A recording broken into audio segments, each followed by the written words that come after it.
Hey, what's up, Shoot Extraordinary Conference? I hope that you guys have had an amazing 2 days of learning, growing, and becoming extraordinary with Lensbaby and all of our amazing speakers. We're going to wrap up the day with a bit of a Q&A panel with the entire team and answer your questions that you've had over the course of the last couple of days. A reminder, I am Michael Anthony. I am your host and MC and Vice President of Sales and Marketing here at Lensbaby, and I'm going to give our speakers an opportunity to each introduce themselves, starting with co-founder Craig Strong. I'm Craig Strong. I'm here with the important people, which is all of our users that are out creating amazing work. But I started Lensbaby back in 2003. With Sam Pardue and have been going ever since, but largely based on everything you've been telling us that you want. And I'm excited to be here with such great company and answer some of your questions. Thanks, Craig. Dana, would you take a moment and introduce yourself? Hi, my name is Dana Lee, and I'm from Portland, Oregon. And I have been a photographer for about 10 years. And my specialty or genre is portrait and fine art photography. Amazing. Thank you, Dana. That's Shelley. all I have to say. I'm Shelley Corbett, and I'm from Seattle, Washington, and I've been a photographer for 30 years, but the last 8 years of my life has been dominated by toy photography. Happy to be here. Amazing. Thank you, Shelley. Kathleen. Hi, I'm Kathleen Clemens. I'm a natural light nature photographer from the coast of Maine. I've been shooting since 2003. Thank you, Kathleen. Jackie. Hi, I'm Jackie Kramer. I'm in St. Augustine, Florida. I've lived in Alaska for 29 years so, and I've been doing photography since I was about 16, shooting birds and flowers, and I'm still shooting birds and flowers. I also do weddings, but artistic floral photography is my thing. Thank you, Jackie. Anne. I'm Anne Belmont. I'm coming to you from the Chicago area, and I am a flower photographer and passionate about seeing the world up close and shooting with Lensbaby lenses. Amazing. Thank you, Anne. Joe. Hi, everyone. I am Joe, and I am a fine art lifestyle photographer. I've been doing this for just a little over 5 years. And I mainly photograph families, kids, and self-portraits. And I also do a little bit of nature work on the side. Thank you, Joe. And Ute. Hey, I'm Uta. I am in Los Angeles and I'm a fine art photographer. I do portraits too, and I've been a photographer for the last 8 years. Discovered Lensbaby, I guess 5 years ago, and I'm happy to be here. Thank you. Amazing. Thank you for being here as well. And thank you to our amazing panel for taking time today to answer your questions. I don't know about you guys, but I'm super excited about this. There's so many questions that I think Lensbaby photographers around the world constantly have, and I'm grateful that we are able to compile those for you here today. I'm going to start with one of the most simple questions for co-founder Craig Strong. Craig, why did you invent Lensbaby? Craig, you're on mute. All right, I started it off well here. So I invented Lensbaby because I was in a rut. I had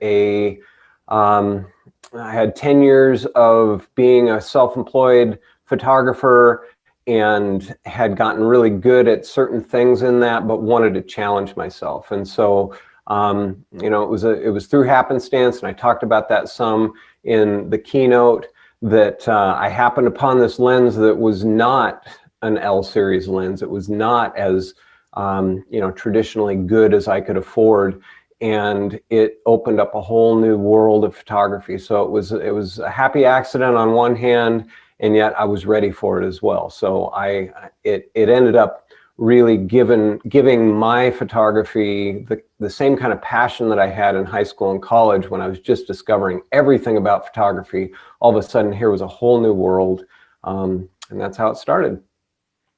Amazing. It's so funny what happens when you kind of just go with the flow and see what happens with life. My next question, or our next question, I should say, from Agatha is going to be for the panel. So everyone will have an opportunity to answer this question.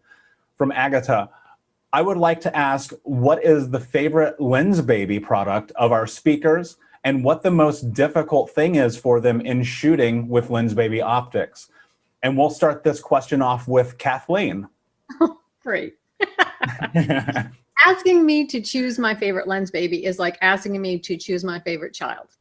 And I have 3 sons, and that the favorite varies by the day, sometimes the week. So, you know, that's pretty impossible. I can narrow it down to 2, possibly 3.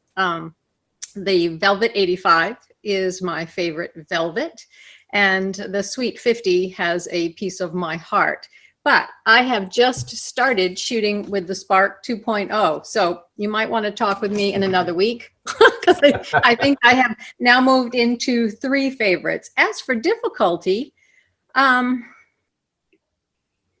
gosh, I think that sometimes people expect to get perfect results right away with a new lens, and they don't give themselves the time to really get to know a particular lens or optic. So, I mean, to get around that, I would suggest you just put it on your camera and leave it there. You know, don't shoot for a half hour and go, I can't do this. You know, leave it on there for a week, maybe 2 weeks, and really, really work that lens and see what you can do with it.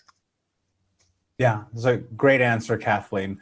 Anne, what are your thoughts? Well, I agree with Kathleen. It's like trying to choose your favorite child. I would say that the lens that I use the most for my photography is probably the Velvet 85. I have a very strong love affair with that lens. But the Sol 45 comes in a very close second. I love the freedom and the creativity of that lens. When I first got it, I thought, oh, I don't know, fixed aperture. I'm all about aperture. How could this possibly be the right lens for me? And about 30 minutes after I started shooting with it, I realized the potential that this lens had for really narrowing your focus and helping you push the boundaries of you know, what's in focus and what's in not, really truly using that selective focus. So I adore that lens. But, you know, I love all my Lensbabies. I think I own them all. So it's hard to pick favorites. And I think, you know, there's certain situations, certain subjects that you reach for a particular lens. And as far as difficulties, I think, you know, I also agree with what Kathleen said, that, you know, you just have to really practice. You have to get in there and really work with the lens. I think the thing that people most struggle with is understanding the focus. But there are so many tips that, you know, we can all share with you to help master that. So everything is possible. It just comes with practice. How do you get to Carnegie Hall? Practice, right? Practice. Jackie. Jackie, you're on mute. My current favorite is the Spark, but it's followed by, or maybe on the same plane as, the Twist. I love the Twist because it has a lot of flexibility for me. I can get a twist, or I can get a really creamy effect with it if I really increase the magnification, put my filters or macro converters on. I like that it can go into the optic swap system, but I love the Burnside too. And then I do love my Sol 45. It's very unique. And I think I had one more in mind, but you know, I have to say that I think, where do you get these ideas from, Craig? I think there couldn't be any more. And then you come out with something. And I just feel like getting to know a new one is so much fun. And I totally agree with what you said, Kathleen. You've got to put it on and leave it on. And then you'll become, you know, more masterful at getting the effects that you will be surprised with. So for right now, it's the Spark and the Twist. Yeah, amazing. Dana. You guys are all making me want to go shopping for new lenses. But right out of the gate, about 10 years ago when I started photography, I very early on was introduced to Lensbaby. So I've been shooting with Lensbabies most of my career as a photographer. And I started with the Sweet 50. So that one has my heart. I also love it because I'm a portrait photographer. So it's a great focal length for portraits. And I love the softness of the blur, just pairs really well with portraiture. So that's my favorite if you made me pick one. Yay, she picked one. Yeah, as far as difficulties, I think I still struggle with shooting at wide open apertures, like shooting wide with each lens and really nailing the focus, but I'm learning to embrace the imperfections as well. So yeah, that's powerful. And that's so much of this journey, not only as a photographer, but as a Lensbaby photographer, is embracing the imperfection, because that's what we strive for, and understanding that perfect isn't actually real. Joe, what are your thoughts? Yeah. Hey everyone. So I started using Lensbaby lenses from 2016-ish, around sometime. And my very first Lensbaby lens was the Edge 80. And at that time, I actually fell in love with freelensing. And that's one of the reasons why I started picking up my Lensbaby lenses, trying to get similar effects with how I used to freelance. But slowly over time, I introduced, I think I have most of the Lensbaby lenses as well in my collection. But to date, for over 3 years, I've been using my Edge optics. So now I have the Edge 35. And pretty much, I think I would say 90% of the time for my personal work, I use my Edge 35 optic. And then my Sol 45, I think, would come my second favorite. I say only second, only just because it's just different kind of work that I would generally use it with. So I think I would say Edge 35, then the Sol 45. And then when it comes to, difficulty in using these lenses, and I think I would just go back to what Kathleen said as well. The only reason I may struggle with a particular lens is because I have not practiced with it enough. And that lens right now, because I have a Sweet 50, and maybe I'll be looking at Dana for pointers, but I have the Sweet optic and I just haven't used it enough. Like I've tried it twice and I'm like, oh, I can't really figure out the focus here. And I gave up on it. So I'm like, yeah, of course, that's the only reason that, I find it difficult, because I used it twice and then I never put it back on my camera again. But on the other hand, my Edge or my Sol, it's on my camera 80-90% of the time. So of course it's, more, because the more I use it, the more I start to love it. So yeah, so that would be my answer in a summary. Yeah, Joe, I totally relate to that, because as an Edge ambassador, I don't get the sweets at all. And so like, even though they might mingle on my camera for 5 or 6 minutes, like I don't get it. But that's the thing, what's so beautiful about this, it's not necessarily every lens is for every person. Right. Uta, please, what are your thoughts? So I can just first of all, second whatever was said before. I also own, I guess, every Lensbaby. My favorite has been for a very, very long time the Edge 35. And then I tried the Velvet 28. And so far, I never liked the Velvet line because I wasn't a fan of the soft look. But I pushed myself when they set up a month. I committed to a month trying the Velvet 28, and surprise, I fell in love with it. So I get it when people say that one lens is what they love and another lens is the opposite. So for me, that was a very good experience to just commit to a lens for a month and then to see, wow, you can get results as soon as you get to know the lens a little better. Yeah, there's a challenge in that, right? A month with a lens, you're going to learn all of the ins and outs of it, right?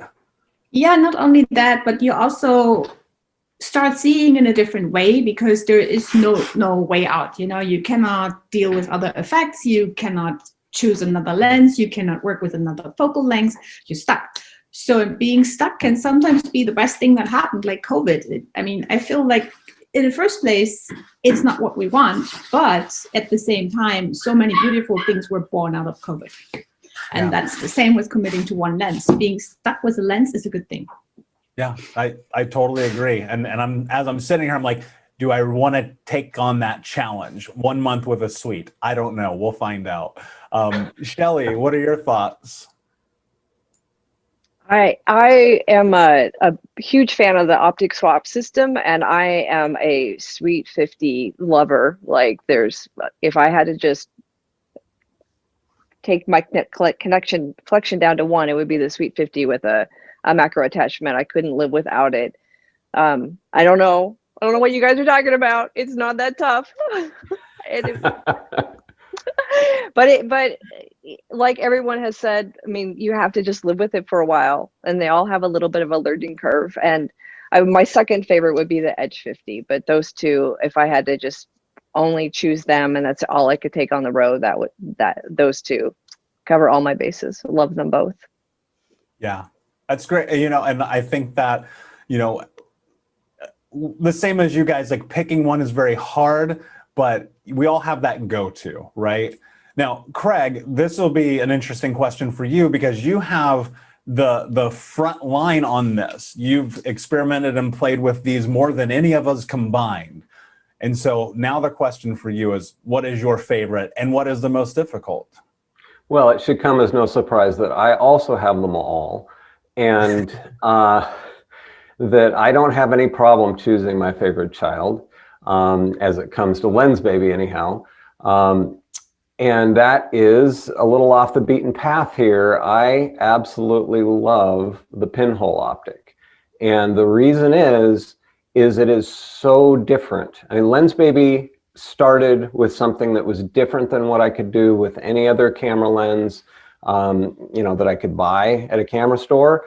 So I was making them myself. And then if I want to diverge even further from that, I go back to the discontinued pinhole zone plate optic, because it reduces things down to color, composition, and that's pretty much it, and contrast. And when I have to reduce my vision to communicate something real with that limited palette, I feel much more stretched, and that limitation, like Uta was saying about going out with just one lens for a month, if I'm limiting and taking focus out of the equation, although there's, you can see things in it, and it does have some sharpness in it, especially in the zone plate.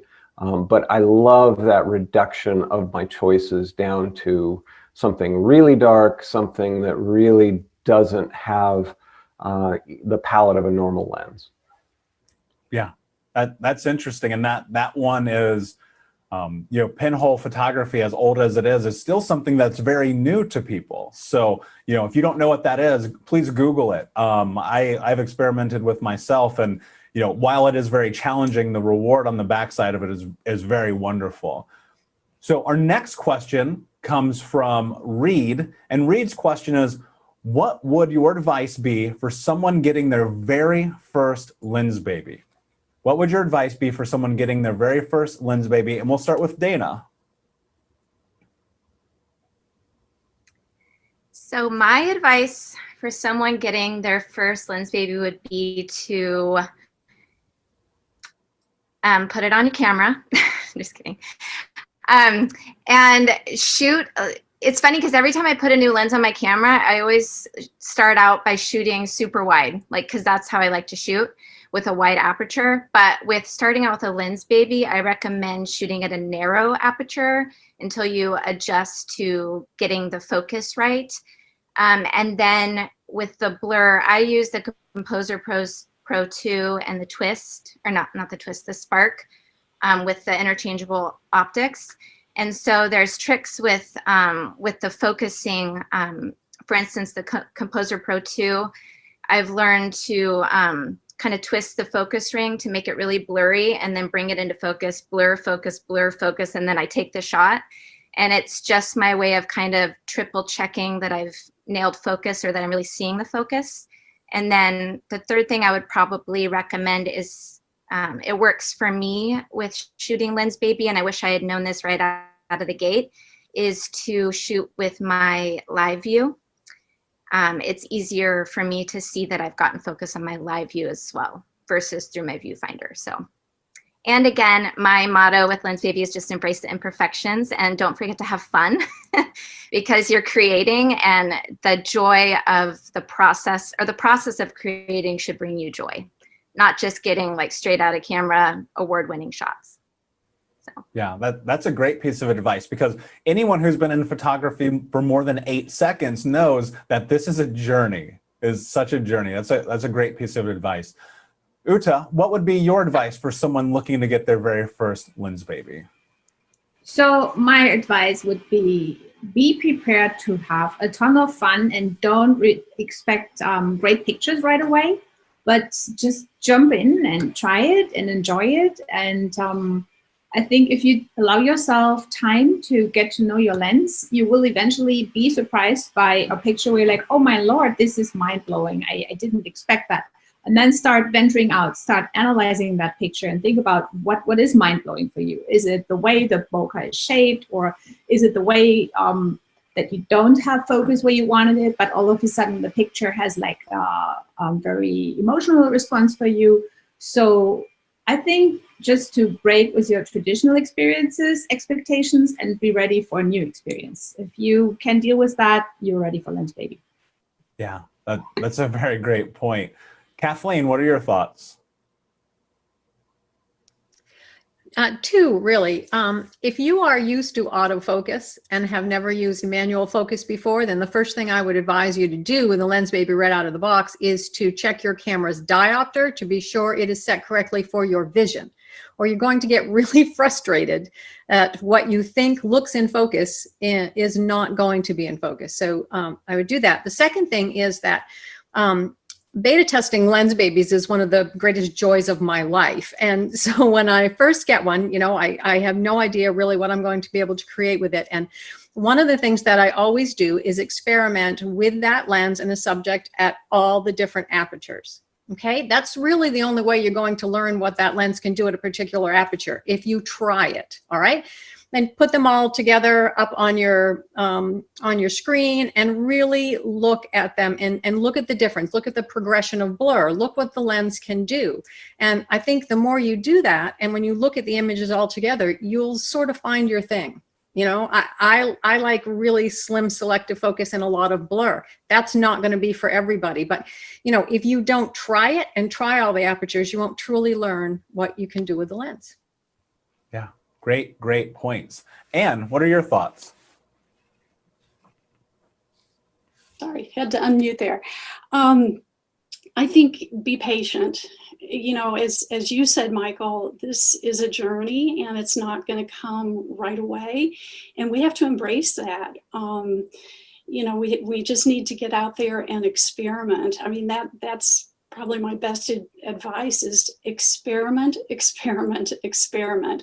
And I love what Kathleen says, because I always tell this to my students too, that shoot it in all the apertures, because that's going to help you learn what the lens can do and help you hone in on what your style is. So really explore that lens and every you know, possibility with it.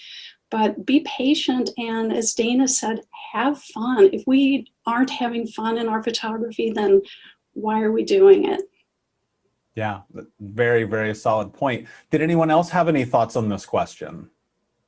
I'd like to piggyback on what Kathleen said and say to pay attention to your glasses. If you've got progressive glasses, it's really hard to look through a viewfinder and see what's going on manual focus wise. Like you can frame a shot and use autofocus, but you might want to look at getting a separate pair of just single vision glasses at a, you know, I guess single vision, whatever your doctor says is single vision. And these are my single vision for the computer screen. And in general, I like looking through single vision better than progressive lenses. But when you put a camera up to your eye, you've kind of got to adjust, you know, where you're looking through the lens in order to see what's in focus. And then when you're trying to line that up with a slice of focus or a spot of focus, it can get very difficult. I actually just wanted to add something in. So just going back with that, what I do when I was learning how to use my edge, because it's the slice of focus, and I really wanted the fine tuning of where my focus really falls accurately, I used to just go back and upload those images to my computer and then look at it that way and then see, okay, I took these 10 shots by shifting my focus just very little, and then just seeing, okay, so this is where the focus fell. And I think it just kind of really helps me just putting my images back on my computer as well, and then learning things that way. And then, you know, if you're learning focusing, another huge tip, I think, if you photograph kids and people, human subjects, try to practice on still life and non-moving objects if you can, because so many times people come to me and they go that, okay, I've started using the Sol 45, but I cannot nail the focus, and I'm using this for my 1-year-old. Like, no, let's not get started with that first, because, you know, 1-year-olds and 2-year-olds are always going to be moving anyway. So try to understand how the lens works and where the focus falls by just practicing on an object that doesn't move and listens to you. So. Yeah, that's a great point, because it, you know, things that can't talk back, right? Right. Joe, and this next question is actually for you from Anitra. How do I get the best focus for portraits when I'm using the Sol 45? Yeah, so I love using the Sol 45 for portraits, and because it's the center focus, it's the central focus point. I pretty much, again, just play with the focusing for my Sol 45 whenever I use it.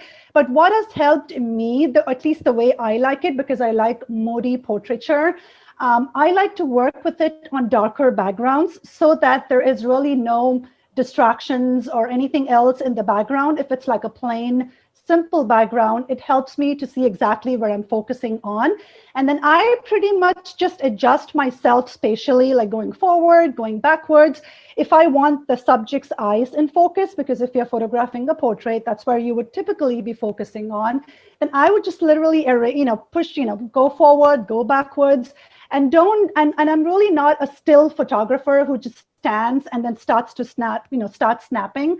So I would just really use the space where I am in, and not just only working by moving the focus ring, but actually moving myself too, to make sure that I have the proper light, I have the proper composition, because sometimes I think if you're working on the focusing element, the light and the composition and all of the basics of photography just go out the window. And you're like, oh my gosh, I need to get the focus right. And you just forget everything else. But it's a package deal, right? Because you need to look at all of them, all of those elements together. So just making sure that, get your focus right, practice your focus on a non-moving object, know exactly what that Sol 45 does in terms of your focus. And say if you have a blank wall, and that's where you're trying to focus, take a photograph of a portrait, like you're trying to do a portrait, then maybe place a flower vase in that spot. Take a photo and then replace that with the human subject so that you know exactly what you will be getting. So that's what I would do, at least if you are someone who's just getting started with the Sol 45. And I really like the fixed aperture. I mean, I think for me, because I like the whole underexposed look, it really works beautifully with a pocket of light, especially like harsh light. I think the Sol 45 just does a beautiful job. I just place my subject in a pocket of light and expose for the highlights that is exposed for my subject who is in that pocket of light. And the fixed aperture does its work. And, I just adjust the shutter speed and I'm good to go. So yeah, so my Sol 45 is my to-go for portraits.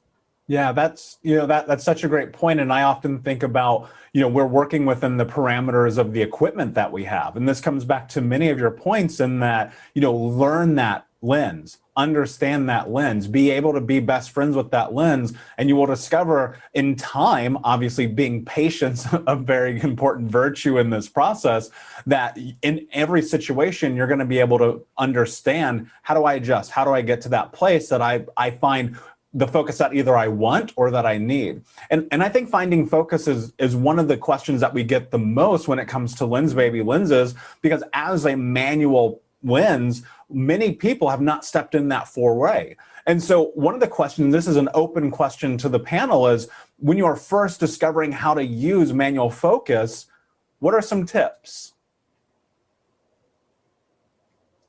So I would like to answer that question because I have one point that wasn't covered yet. When I want to make sure with clients that I really get my focus right, what I do is, instead of capturing just one shot, I set my camera to multiple exposures with hitting the shutter button once. And that way I make sure that I at least have one picture where I have focus where I need it. Yeah, that's a great point. Does anyone else have any thoughts on finding focus with a Lensbaby? Jackie? Yes, one of the things is some people have focus peaking on their cameras, which is very helpful. And I also personally like to do what Dana mentioned. I do a lot of flowers and I don't usually use a tripod out in the field. So what I do is I just put the strap around my neck and gently pull the camera against it and shoot in live view and use the magnification so that I can really see what's going on. And also I wanted to mention that I see a lot of people starting at extremes, extremely wide open and extreme tilts. And it's their first Lensbaby and they don't understand and they get frustrated too easily. Start straight, start without a tilt, and don't start wide open, especially if it's your first, and don't throw things away. Because that's the beauty of Lensbaby, is when you see things in Lightroom or whatever you're editing in, it's quite surprising and beautiful. So I think those are my tips. Yeah.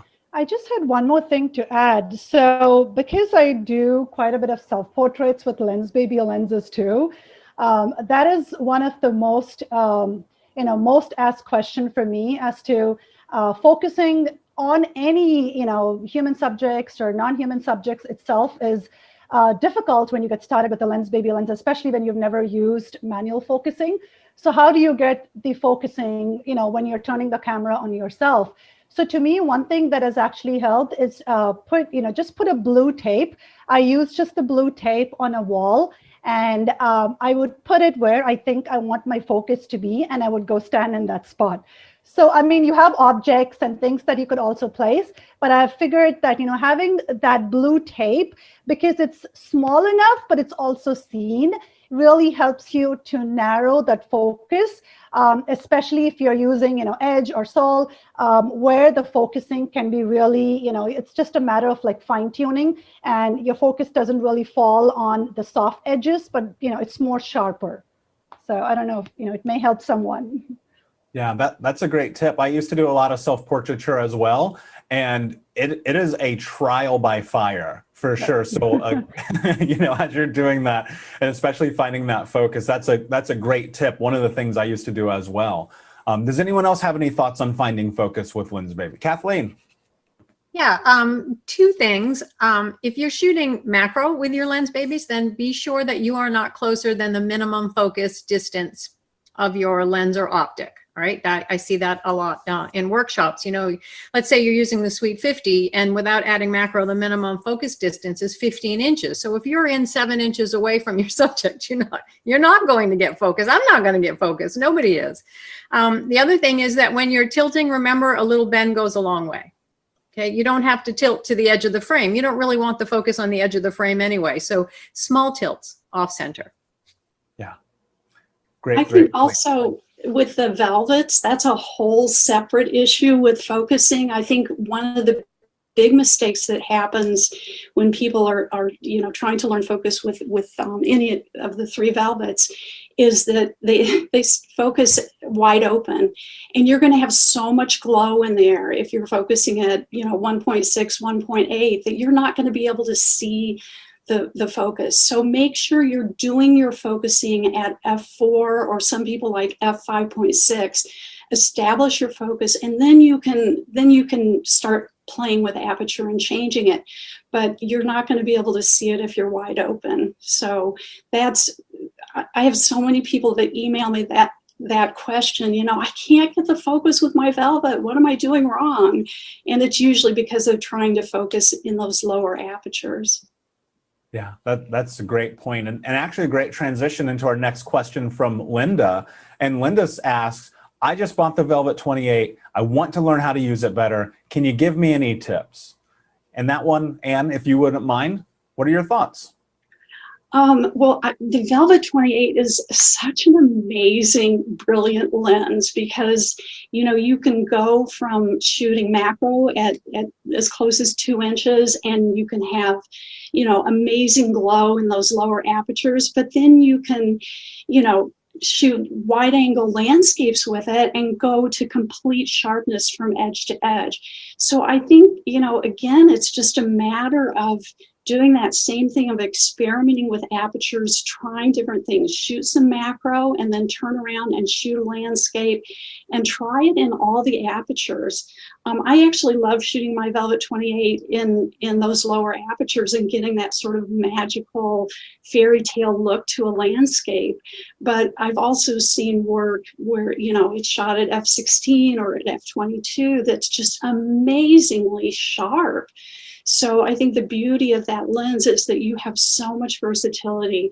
It's, I'm excited to travel with that lens because, I can do a landscape and then I can turn around and do a macro. So, but experiment again. I think that's just the key to so much about Lensbaby. Yeah, that's a great point. Does anyone else have thoughts on the velvets? I'd say with the Velvet 28, and especially if you're shooting wide open, use the focus scale. Like, first go out, put it on a tripod, make sure that the focus scale is what you think it is, that 6 feet is 6 feet and 30 feet is 30 feet and 12 inches is 12 inches. Once you get closer than about 3 feet, the focus scale is less effective. But I generally am just looking down at my lens and seeing that, hey, I'm about 12 feet from my subject, and I know that the scale is accurate here. And so I'm just going to set it there, and until my subject moves, I don't really worry about focusing, and that makes things much quicker. Also with the Velvet 28, the underlying detail at the brightest apertures is very, very sharp. It's got a concentration of the energy inside of that glow that is very small, like 90% or 80% of that energy is inside. In, if you shoot a star, you get this big glowy halo around it, but the center of that halo is the star, or is what you would expect with a normal lens.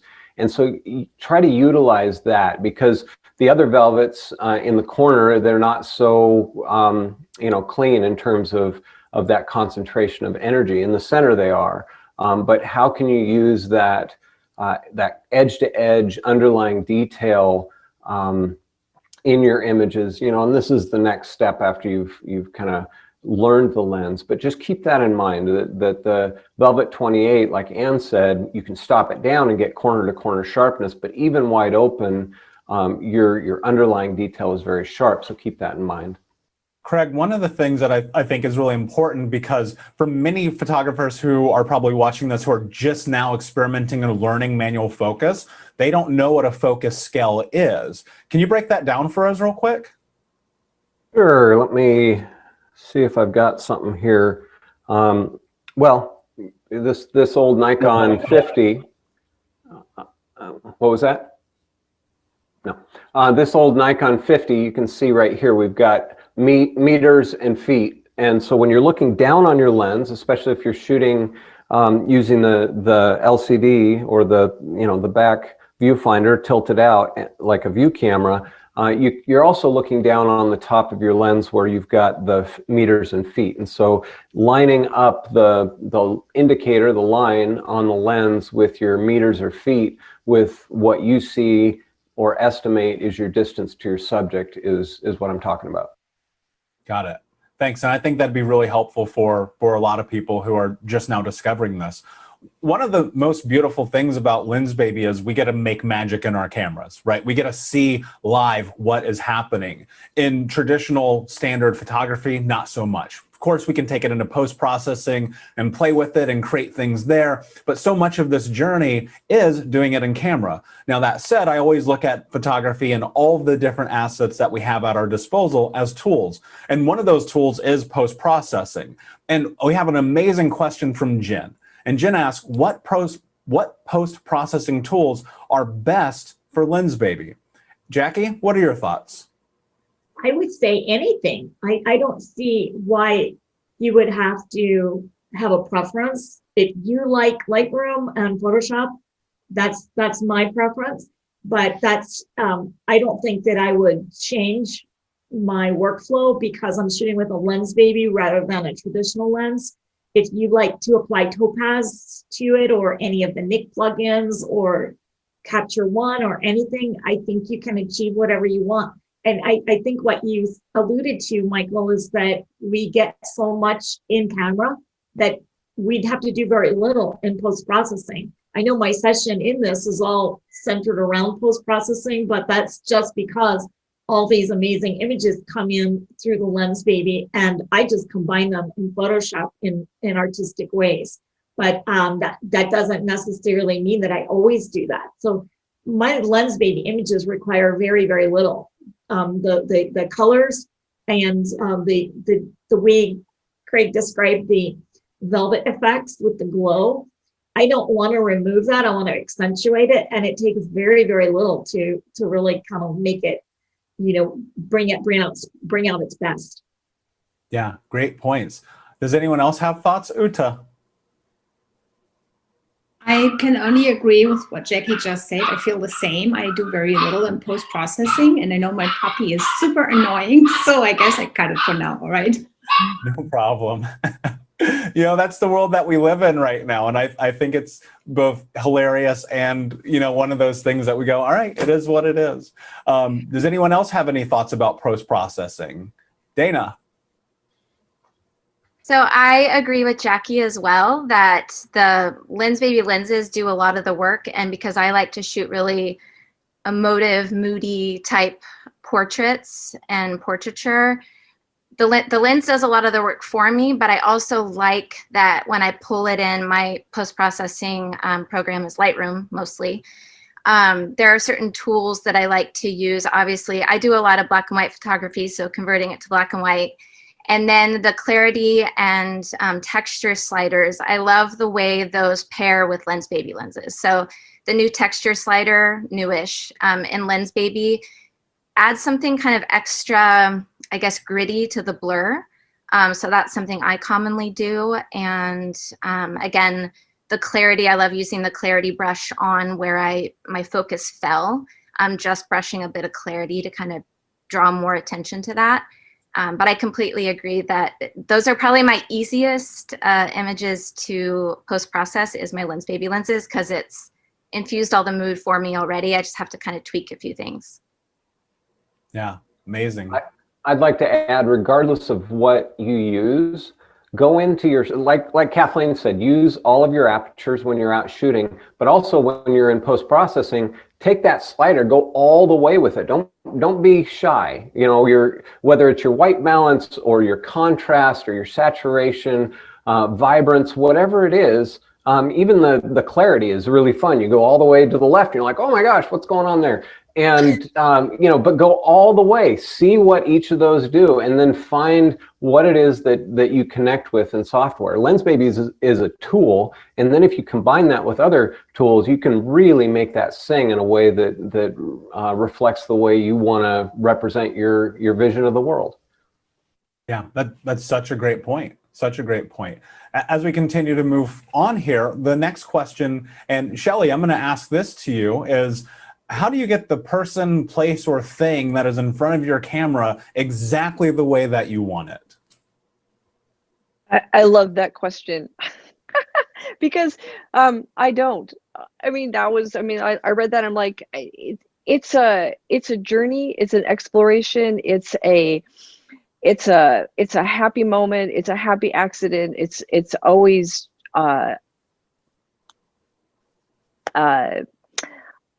you just never know what you're going to get with a Lensbaby. You take it out in the field, you put your subject out there. I'm lucky my subject doesn't move unless it's falling over, and that's on me. And you just play with it. And unlike Kathleen, I do crank my as much as I can. I want my focus way over to the side. I mean, I play with it.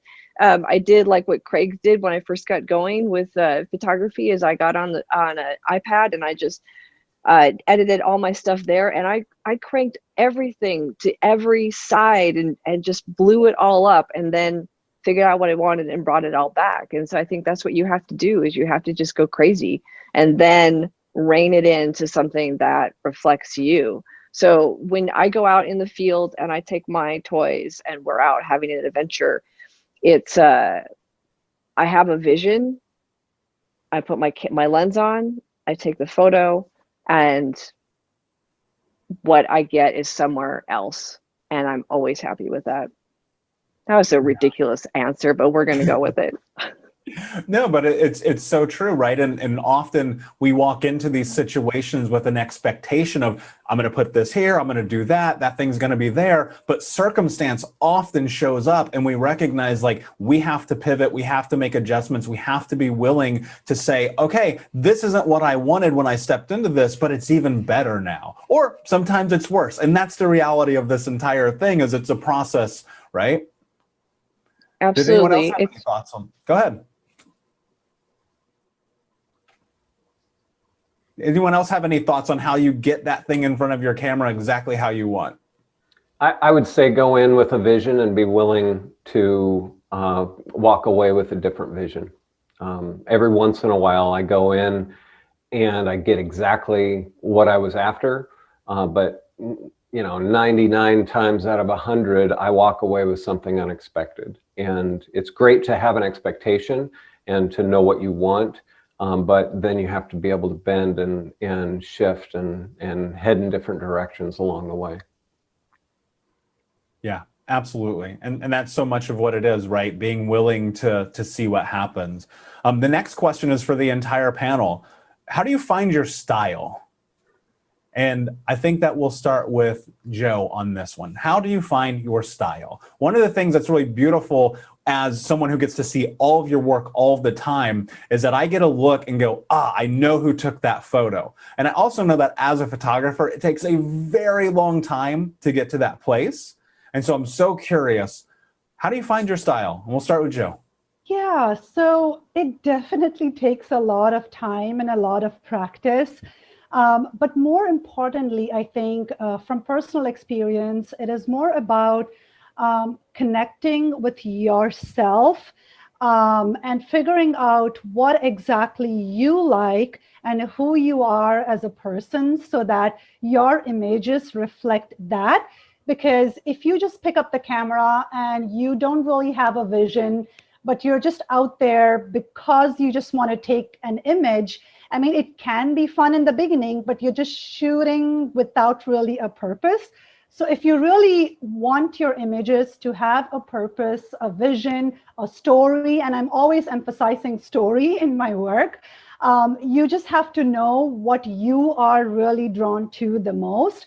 And that takes time. Like, I mean, like 5 years ago, I know I was drawn to, oh my gosh, this is so bright and airy and so beautiful. Like, this is so beautiful. I would look at dark and moody portraits and I'm like, this is beautiful too. How do I figure out what exactly I am drawn to? So I think just tuning in with yourself and maybe doing everything, just like how Craig mentioned, with how you may play around with post-processing, but also if you are really a new beginner shooter, like with your beginner with your camera, just, take portraits, take lifestyle images, shoot flowers, shoot whatever you can, and do a little bit of this, a little bit of that. And I think just doing that, you will, in the process, be able to connect with yourself to see what you like. And just like I said, for me, I have always been drawn to just the whole moodier work with like textures and just the soft blur. I really like the soft blur. And that didn't come right away. Just the more I did that, and I would play with something and I'm like, oh, okay, this is what I really like, not that. So then I would do things like, if I pegged, say, my Sol 45, I would be like, oh, this is what I did. And this is what I really fell in love with. So which means I need to do more of this. So just, figuring that out is the more important part. The other thing I think would be, just regardless of what lens or camera, whatever you use, learn to be a better photographer also, because that is also, the most important thing. Learn about light, learn about composition, and all of that again comes with practice, because all of those technical elements combined together, if you have them straightened out, everything else becomes, easier. I mean, I wouldn't say easy, but it becomes much more easier because Lensbaby is a tool. And having all those technical elements worked out will really help you explore your creativity and find what you are drawn to or find your voice much more. Yeah, those are all incredible tips, Joe. Does anyone else have any thoughts on finding your style? Jackie, oh, you all do. Okay, we're going to get everybody. Jackie, go ahead. Yeah, I would love to talk about this because it's something that comes up often in conversations about, I recognized your image, I knew it was yours, and my initial reaction is, but how? I don't think I have a style, and I'm kind of proud of the fact that I do a lot of different things, and I like to bring out the mood or the personality in my subject, and if my subject is dark and more mysterious, that's what I want to convey. If it's not about the mood that I'm in necessarily, it's about my subject, whether it's a person or a flower. And I kind of liken this to a buffet of food. So if I went to a buffet and there was Italian, Greek, fish, Indian food, what am I going to be drawn to? Am I going to sample everything? More often than not, I probably am. But there's some people that are always going to only go for lobster, only going to go for spaghetti or lasagna.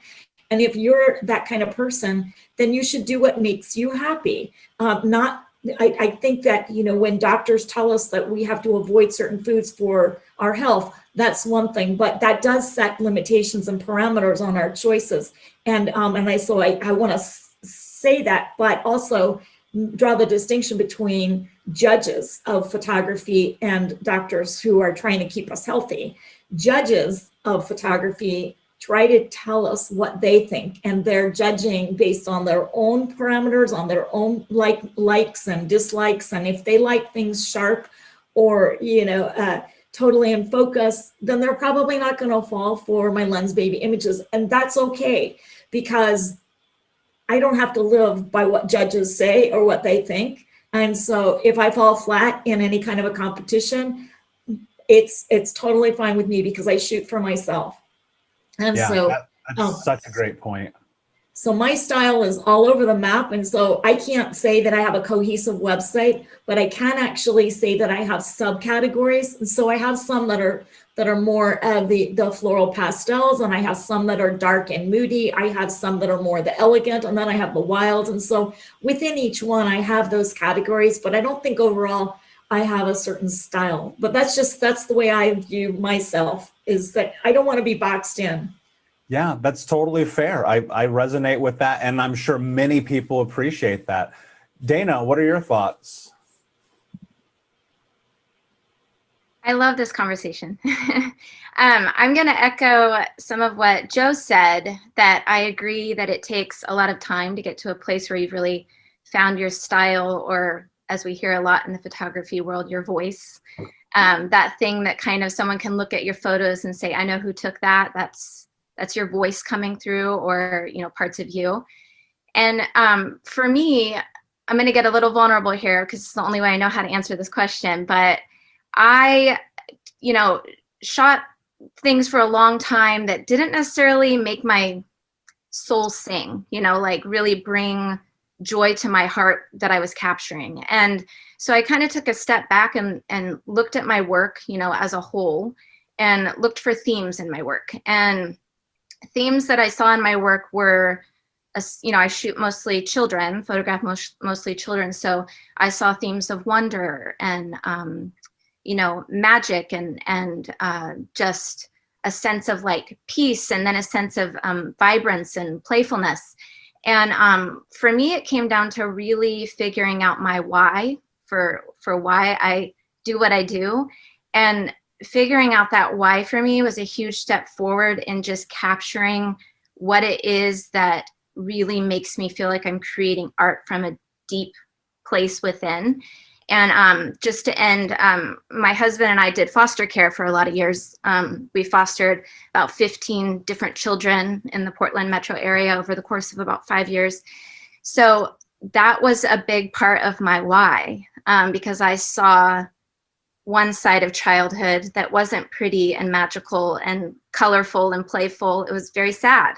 And then I see the other side of childhood, you know, with my own children growing up in a home full of love and their needs are met. And so that is a big part of me finding my style, is really seeing those themes and capturing those moments from a place of, this is why I do what I do. I want to capture how beautiful and magical childhood can be.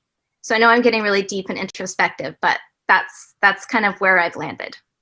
Yeah, that's really beautiful. Like I think about it like having purpose and intention. What drives us in this place where, you know, unfortunately, this can become mundane. Being a photographer, doing it all the time, it can become this thing where we feel like, why am I doing this? Why am I showing up? And having something that I feel like is greater than us can often be that catalyst for continuing to push forward and being willing to step into identifying and creating. And whether or not style comes from that, I think that's a side point when the intention is about, how do I do something that's for me or for others that brings value to the world? So that's really beautiful. Anne, I know you had some thoughts about style. Yeah, this is like my favorite conversation in the world. And in fact, my presentation is really all about kind of this idea of finding your heart. And to me, that is very connected with finding your style. So I think that when we begin this journey of photography, and, you know, we really do have to look at it as a journey and one that, you know, happens in small increments. But when we begin, we take in a lot of influences from other people. We gather ideas. We are inspired by all kinds of things.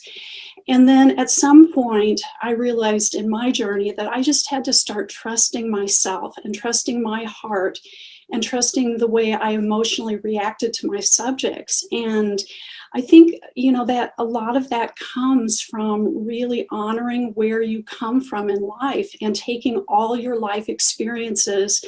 Just, you know, what Dana was saying about how, you know, she's seen both sides of childhood, taking those ideas and seeing how they feed into your photography, because I believe that our photography really becomes a culmination of everything we've experienced in our life, all the way back to our childhood. And if you can begin to look at that, it'll help bring your heart into the process. So I know that for my own personal life, you know, the reason that I love doing what I love is that I have a very deep connection to nature that started in my childhood. And I also have a career as an art therapist, which really influences the way I see my subjects, the way I connect, the way I, you know, want to photograph emotionally. So by honoring our past and our journey, we can bring our heart into our photography. So watch my presentation, it's all there. Very, very, very well said, Anne. Thank you so much. Craig, I know you have thoughts. Well, I think this is an interesting way. We're all kind of coming at this from a different direction than the visual side. Like, look, we're not saying, you know, go try this particular lens or try this certain thing, but the foundation that I'm hearing that I resonate with is find out what's important to you. Like, what do you care about? What do you see?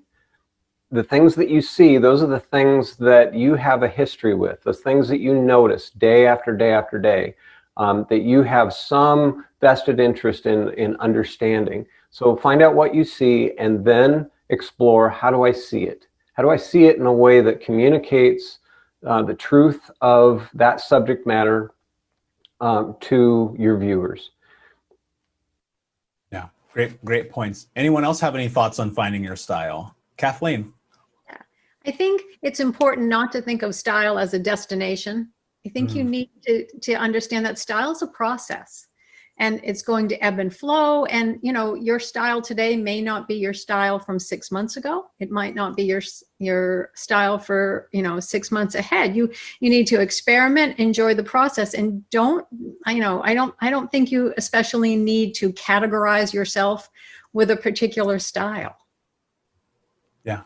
Very valid point. And that kind of harkens to what Jackie said. So much of this is about just going with what's present for you. And I fear that as the photography industry continues to change and adapt, that people are afraid of that, which kind of leads into our next question is, how do you put yourself in a position, and maybe this steps into the vulnerability piece of it, how do you put yourself in a position to be willing to go against the grain in an industry that has kind of laid out the baseline of what is acceptable? This is an open question for the panel, so please, anyone who would like to answer that. Kathleen, go ahead.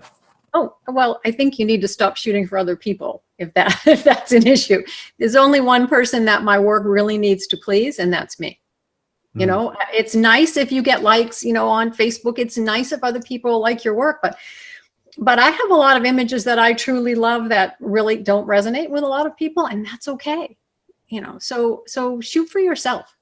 You know, and just keep a part of your work for contests, camera clubs, where things have to be more pigeonholed into a particular style. But keep your heart and yourself open to shoot for you. Yeah, really great point. And so much of that is about you. Shelley, what are your thoughts? I couldn't agree more. And I don't shoot for camera clubs or competitions. I shoot for myself, and I shoot for myself. That's who I shoot for. And when I look through the camera and I take a photo and it makes me happy, or better yet, it makes me laugh, that's all I care about. Everything else is gravy. And everything that everyone is saying about digging deep, telling your own stories, expressing your joy, your pain, whatever that is in your photographs, that is what it's all about. That's how you found your style. Yeah. Uta, yes. So the puppy is sleeping. We can talk again. Finally on my lap. I wanted to say, for me, it was actually important to let go of everything for a long time. So I tried too hard to find my style for a long time. And then I gave up, you know, and I was like, okay, fine. I don't know what it is. And then I did what a lot of people have said here before. I started shooting for myself. I just did capture pictures that were interesting for me. And I really stopped publishing pictures for a long time. And that helped me to find my style and to allow myself to do what I actually want to do instead of trying to please other people and to pretend I have a style at a stage where I didn't have a style. Yeah. Yeah, that's a really great point. Joe. I just wanted to say that this is such a great conversation. I actually teach a workshop that's all about rule breaking and just, just all different ways to break rules and just kind of go away from like traditional way of doing things. So this is like my absolute favorite topic. For me, just going back to what Shelley and Kathleen said as well about shooting for yourself, even if I'm shooting, say, clients, I try to make sure that I'm using my Lensbaby lenses, even though they may have never seen an image produced that way. So and then when it comes to personal work, obviously there's a little bit more that you could do when it comes to personal work with getting creative. For me, I get bored super fast. So I'm a person that I just get bored so fast. So I always have to keep changing things and coming up with new ways to do, even if I say take a portrait with my H35 and a month later, I am like, okay, this is too easy. What do I do next? What do I change about my lens that can make the image appear different? Or what do I do different in that same space? Because I often shoot in the same space. When it comes to photographing my kids indoors, I'm in the same room, like, all the year, and especially with COVID too, right? So I'm always trying to come up with new ways, whether it is going back to the photography basics, or whether it's tapping into the emotions, of my kids, me, or anyone whom I am photographing. Just going back to this very emotions and like how Dana talked about, just exploring your why of what you are doing.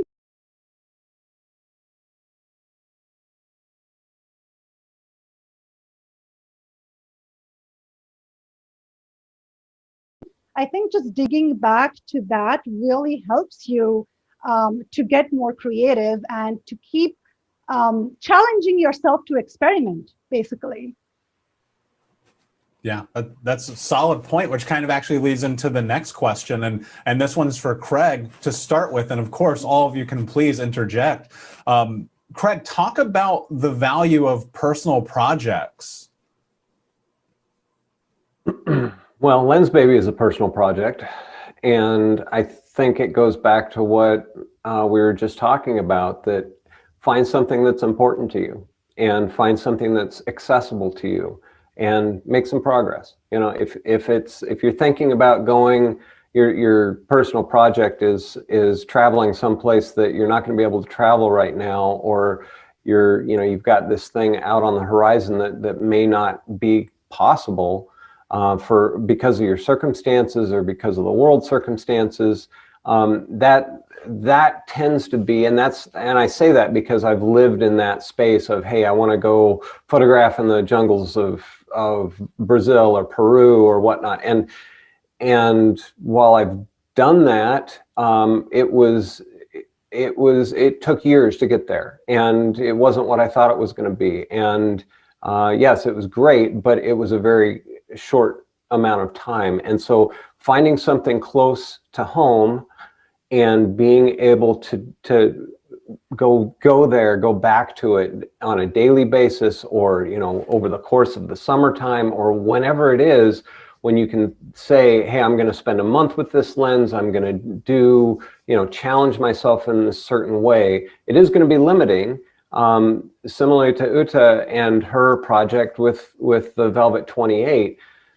Personal projects, you can't leave them super wide open. So find your paradigms that you're saying I'm staying within, and then go do it and push those paradigms and try and make that work for you. I think if we go with a satchel full of lenses and 3 bodies, and am I going to shoot video or I'm going to shoot stills? I don't know. Am I going to shoot black and white? And we get all bogged down. So make those decisions before you ever find yourself out shooting, so that you've got a limited palette to work with, and come back and evaluate. If that's working, great, continue that and continue to push it. Does it challenge you? Is it accessible?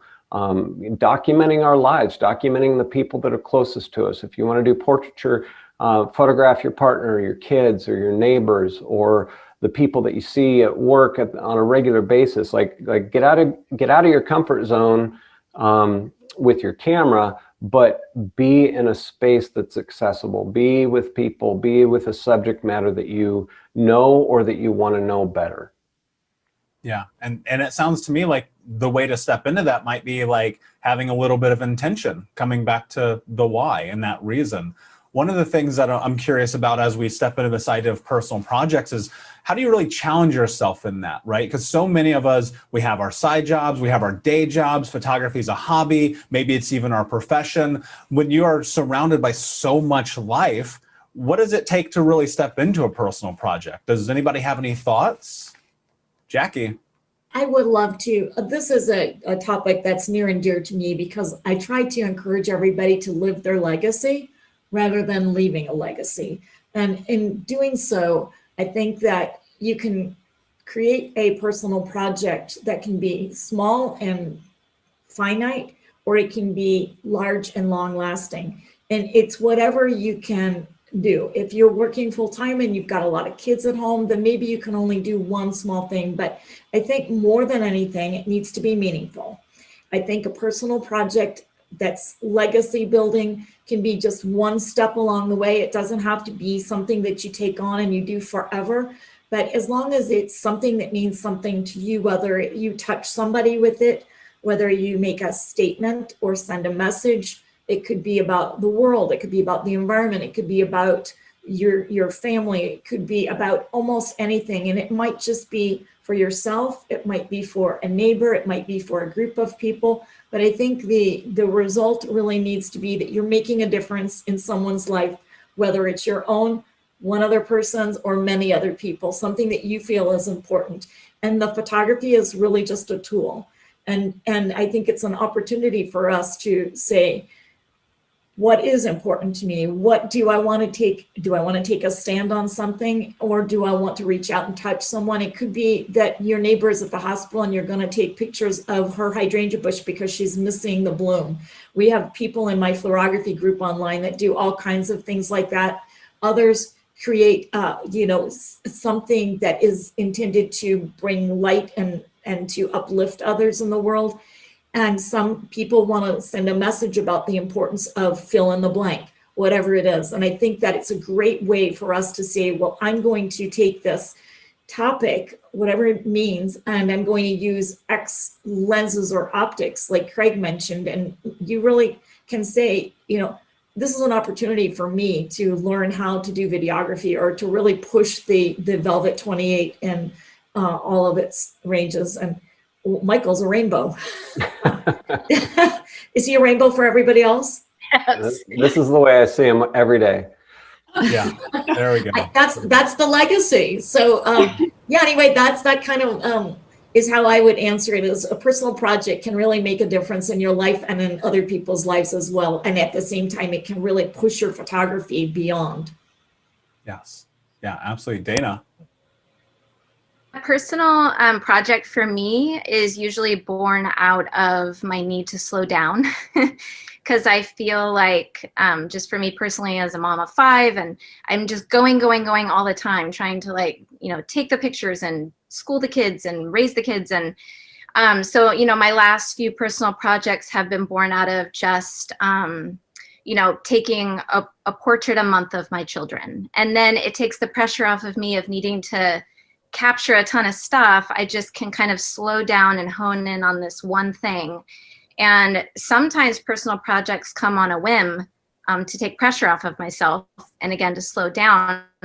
We went on this epic family vacation pre-pandemic that was over a month long, and I packed a bag full of all my Lensbaby gear, all my lenses, my camera, just like I should have had that backpack insured. And we got to where we were going. We spent, some time in Hawaii for an extended amount of time. And we got there, and it was too much pressure for me. I was like, we've planned this trip for, this amount of time, and I just want to be present with my family. And so literally spur of the moment, the first day I was I was like, I'm going to make this a cell phone adventure, and I'm going to capture this trip magically and artistically with my cell phone. And I'm not at that time was not an iPhone photographer. So I guess my point is, I never opened my camera bag one time on that whole trip. It was just a project was born out of this need to just kind of slow down and be present and take the pressure off of myself. And it forced me to learn a new skill. And, I'm glad I took that risk, I guess. Yeah, that's great. And, it reminds me of something Chase Jarvis once said, and that's the best camera is the one with you, right? Sometimes it's not about all the gear. It's not about the 12 lenses. It's not about, and that stuff gets in the way sometimes. Let's be honest. Like, I don't know about you guys. I carried a 70-200 on a Canon 5D Mark III for a whole day one time. My neck hurt so bad the next day I couldn't move it, right? As we wrap up and head towards the end of our conversation here, one of the questions that came up, which I think is really interesting, and this is open again to the entire panel, but I think that we will start with Dana, is what does the future of photography look like in your eyes? Wow. No pressure. I know y'all are glad you didn't go first right now. Can you say the question one more time? Yeah, what does the future of photography for you look like? For me, the future of photography, that's an interesting question for me, because I photograph mostly my own children, who are not going to be small children, amazed at the wonder of the world, for, forever, right? They're growing. And so the future of photography for me looks like exploring new genres of photography. As Anne was saying, kind of continuing to explore and find my heart, as my life continues to change and things evolve. And just continuing to shoot for myself and enjoy the creative process, and continue in my journey to let go of perfection and just create, because it's what I love to do and it brings me joy. Yeah, powerful. Anyone else have thoughts about the future of photography? I know Craig does. Well, I also wonder what the future of Lensbaby is going to bring for us too. I feel like it's hard to predict the future, because, yes, obviously I want to continue what I'm doing for as long as I can do it, but I also want to be open to the moment and open to possibilities and new lenses and new ways of seeing the world. So, I think it's just not, there's nothing static about this process. It's always evolving. It's always changing. So, yeah, I'm excited about what the future will bring. Well, and I think we're looking at the future of photography right here. Who would think that we'd be at a multi-thousand person conference with people all over the world on Zoom? And how are we going to present ourselves here? How, I think we're going to see, webcams become something different than they are right now. Cell phones back in 2006, 2008, my business partner and I went to a Info Trends meeting, and they talked about how it's, people are really going to be migrating from SLRs to cell phones. And I came out of the meeting and I said, never going to happen, never. And now you look at it, and I thought it'd be like incremental changes, and within 3 or 4 years we were talking 8 megapixels, and now the megapixels don't matter so much once you hit 12, and you've got HDR built into your phone that is still a pain to do on most DSLRs. Like, it's not so much about megapixels as it is about the information from the highlights to the shadows. And so there's this ever evolving movement, and the fact that everything does video now. It's 4K. Like, who's ever going to watch it on a 4K screen? Like, nobody, except the person that edited it, essentially. So the constant evolution and change is it's hard to predict. 2008, I said, no way will a cell phone in any way you know, get somebody that's shooting on a 36 by 24-inch sensor to take real pictures with it. Now, you know, that was disproven. So it's hard to tell. It's hard to tell what's next, but I do think that it's constantly going to evolve. It's constantly going to change.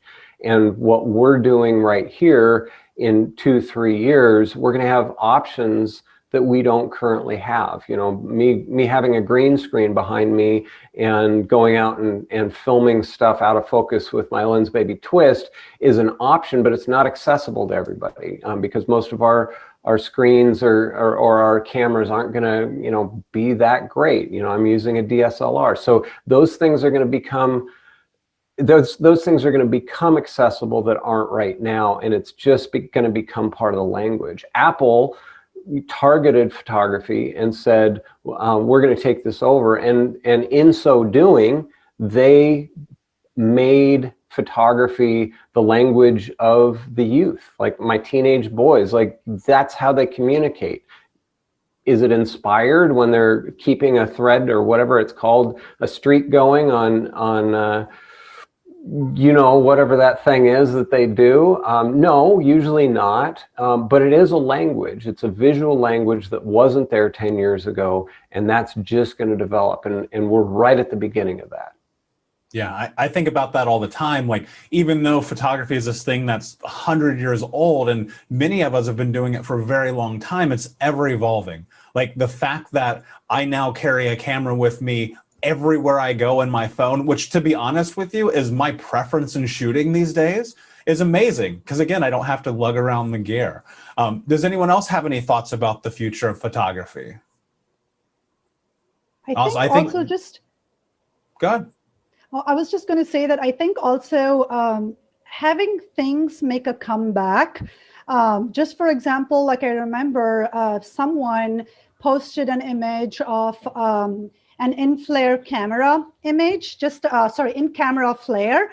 And from what I know is, you know, most of these traditional lenses, you know, like Canon or anything else or Nikon, the gear is all the lenses are trying to be super sharp, right? Because everyone just wants to have the crispest, the clearest, the sharpest image. And here we are like, okay, embrace the blur. So I think, you know, and then bring in camera flares, because that is my personal favorite, especially, you know, with the lenses that, you know, that I use. So I'm like, you know, just having those things that you never thought that would make a comeback. I think just seeing those things come back is also something that is interesting. Yeah. A very, very valid point. You know, it's even, you kind of see happening in fashion trends and trends all around the world right now. And, you know, I think that can be a very potent tool to get to this place where we recognize that my hope for the future of photography is that it doesn't always have to be tack sharp and clean. Let's do what we do as creatives and experiment and show weird stuff and like step into it, right? I think about as Lensbaby, the brand, this idea of shoot extraordinary, that is self-defined. Who gets to say what extraordinary means but us as creatives? And so I want to say thank you to the panel. You guys are all amazing. And as I ask my last question, I just want to reiterate to everyone watching at the Shoot Extraordinary Conference how appreciative we are of you being here with us. The last question, and this is for the entire panel, and we will start with Craig, is if you could leave one piece of advice for someone about using Lensbaby, what would it be? Limit your options. Go out, shoot with one aperture, point straight ahead if you've got a tiltable Lensbaby, and see what it does. And when you've found whether that resonates with you, go out and try a different one. But just limit your options. There's so many things, like Dana said, of getting to Hawaii and having this bag full of stuff. Don't get overwhelmed. Just choose one thing, limit it, and go out and see what you can make.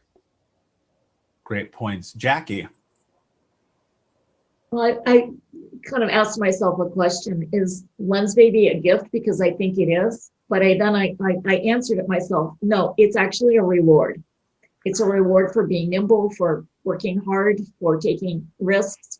And I think that the one thing that I would like to leave everybody with is to be your authentic self. Work hard and you will be rewarded. Shelley. I say don't give up. I gave up after on my first Lensbaby after about 6 months. I'm like, I can't do this. And when I went back to it, it clicked. So I'd say just stick with it. If there's a learning curve, take all this amazing advice that was given by all these amazing photographers and live it and live your own story. Kathleen. Shoot and shoot and shoot and shoot. You know, sort of what Craig said, shoot different subjects, you know, shoot wide, shoot far, shoot up close. You know, you're not going to master anything if you don't use it. True. Uta. Well, I almost want to say use all the options. I feel Lensbaby is like a rainbow, and if you are used to writing with a pen or a pencil, and all of a sudden you get all these options with Lensbaby, and it feels like you have so many more colors, use it, play with it, you know, be like a child. Don't take it too serious in the beginning and have fun while you do it. Yeah, great points. Anne. Find your heart. And I think one of the best ways to do that is to stay with your subject and really fully explore it. Just experiment, experiment, experiment, and look at things from different angles and shoot in different ways. And what happens when you do that is you have those aha moments. You have those bits of creative ideas that enter the picture. So stay with it and really work it. Joe. I would just go back to reiterating what most of you all have said about practice. Just practice as much as you can. And for me, it is about just picking up one lens and getting, just using it for 30 days, 60 days, whatever your time frame is, but making sure that you use it completely till you exhaust every option available to you with that lens. And the second tip I think I would just also add is to take notes. I am more of an old school way where I actually write down things as well. You could, take mental notes. You could write down to see, okay, this is what happened when I did this. Or you could save all your, 10, 20 shots that you've taken, download it to your computer, and then take notes that way. Because I tend to study my images quite a bit just to see, okay, this is what I have done. Maybe this is what I need to do next time. So just looking back at your own work will help you realize, and it's not really a mistake, but you're all learning, right? So it's about figuring out what you can do better the next time. So. And Dana. Well, I've already said this, but I'm going to say it again. It would be to embrace the imperfections. So my favorite quote, which I said in my video for the conference, is don't shoot what a moment looks like, shoot what it feels like. And these lenses allow me to do that. And so I think if what you are creating is resonating with you as the artist, with how you're feeling in that moment, just embrace it. I love it. Great, great, great advice and tips. And I will leave you with this Shoot Extraordinary Conference.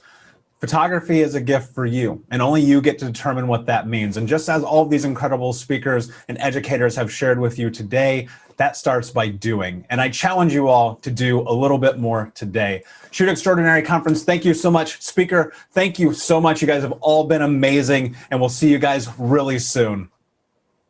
Thanks, Michael. Thank you. Thank you, Michael. Thank you, Thank Craig. you. Thank you, everybody. Thanks. Dreamy artistic images. Emotive and soulful imagery. That extra recognition and quirkiness. Really unique images. Se olvidaron completamente. Extraordinary results. Creamy bokeh and a dreamy feel. Creative and quirky landscapes. Unique blur effect. Fun flares. Poetic, oniric look. Something extraordinary.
Hey, what's up, Shoot Extraordinary Conference? Welcome back to day 3. It has been an absolutely incredible last few days with these amazing speakers who have brought so much value and so much education. And I don't know about you guys, but I've learned so much. And we're not done quite yet. We had a call to submission to have an image review for you of your best and favorite Lensbaby images with our speakers. And that's what we're going to do right now. Our goal is to leave you with some amazing knowledge and information to help you grow as a better photographer. Now, there are hundreds of submissions. Obviously, we couldn't spend time with everyone as much as we wish we could, but we want to thank everyone who submitted. For those of you who don't know, I'm Michael Anthony. I am the Vice President of Sales and Marketing here at Lensbaby, and I am joined by this amazing group of speakers who are going to take a moment to briefly introduce themselves before we dive into the image reviews, starting with Dana. Dana, how are you? Dana, you're on mute. Sorry. I'm doing great. Happy to be here. My name is Dana Lee, and I'm from Portland, Oregon, and I'm a fine art and portrait photographer, and just really honored to be a part of this awesome conference. Amazing. Thank you for being here. Kathleen.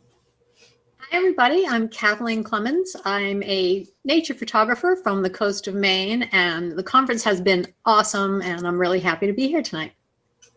Craig. Hey everybody, I'm Craig Strong. I'm from Portland, Oregon, and I co-founded Lensbaby in 2003, and I'm excited to look at some of these great images that were made with stuff that came from us. And Jackie? Hi, I'm Jackie Kramer. I'm in St. Augustine, Florida. I do flowers and weddings, and I'm thankful that you are trusting us with your images to give you feedback. And Joe. Hey everyone, I am Joe and I live in Sacramento, California. I photograph mainly families and kids. I am a fine art lifestyle photographer and I am super excited to be here. Yes, thank you guys so much for being here. I'm very excited. And Jackie, you hit the nail right on the head. Thank you to all of you amazing Lensbaby photographers who have put trust in us to be able to help you become better. And so we're going to dive in. We're going to get started. Here we have our first image. And whoever would like to start, please feel free. I'll start. I like this. I like the fact that the slice is going through points of interest and that it's not centered. The rock and roll and Marilyn Monroe and you know, just kind of, you know, it's almost it's a little bit below the rule of thirds at the bottom, but good placement. Yeah, and I'll say I love the fact that this tells a story that takes me to a place, right? So often when we look at images, subject matter gets lost. And here, I know exactly where I am. I know exactly what's happening. And I think that is such an important part of storytelling.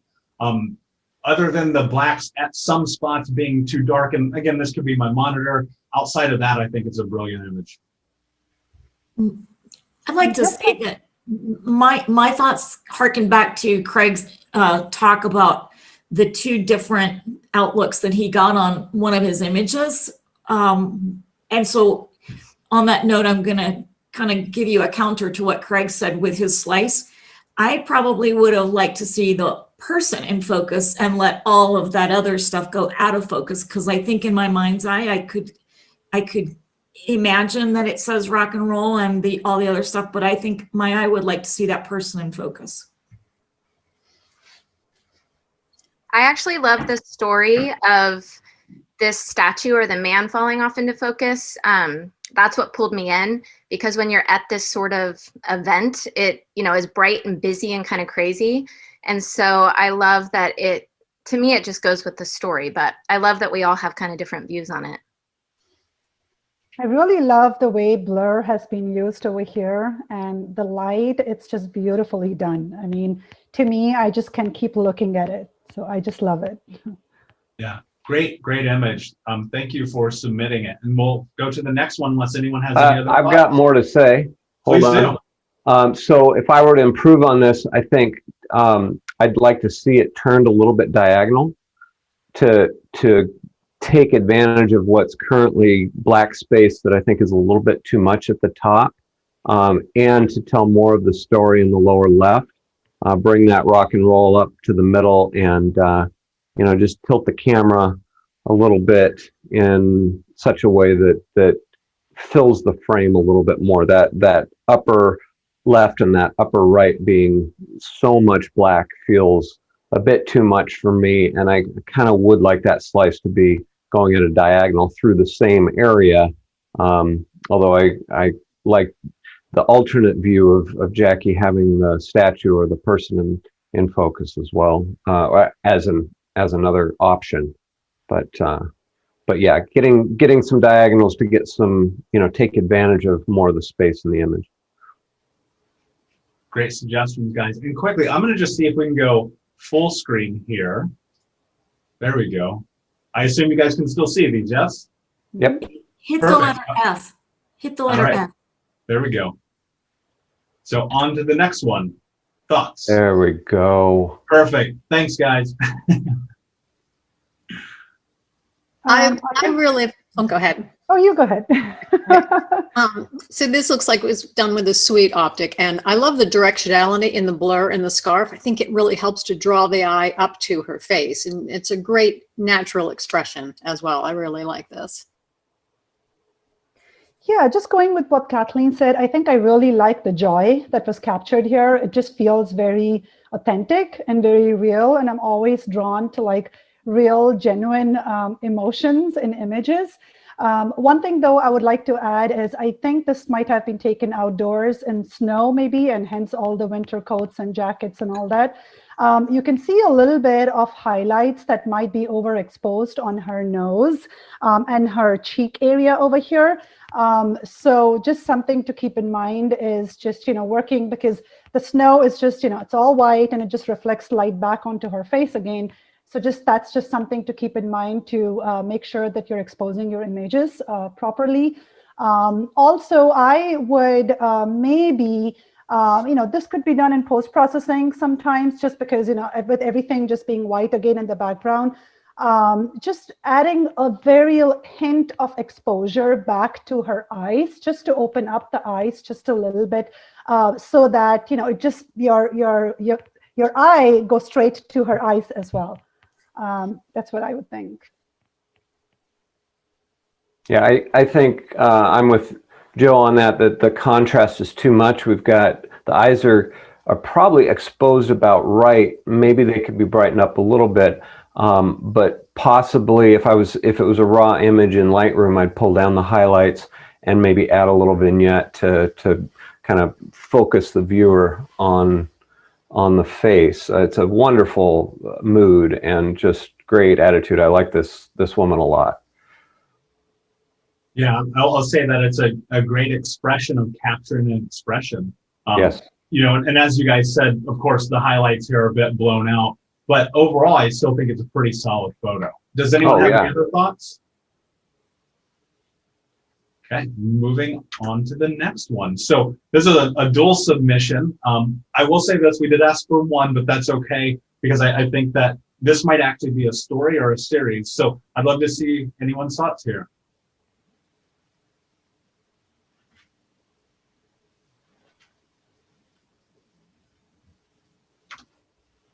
Oops, did I lose you guys? Well, No? I'll say something about it, Michael. This is Jackie. Yeah, there you go.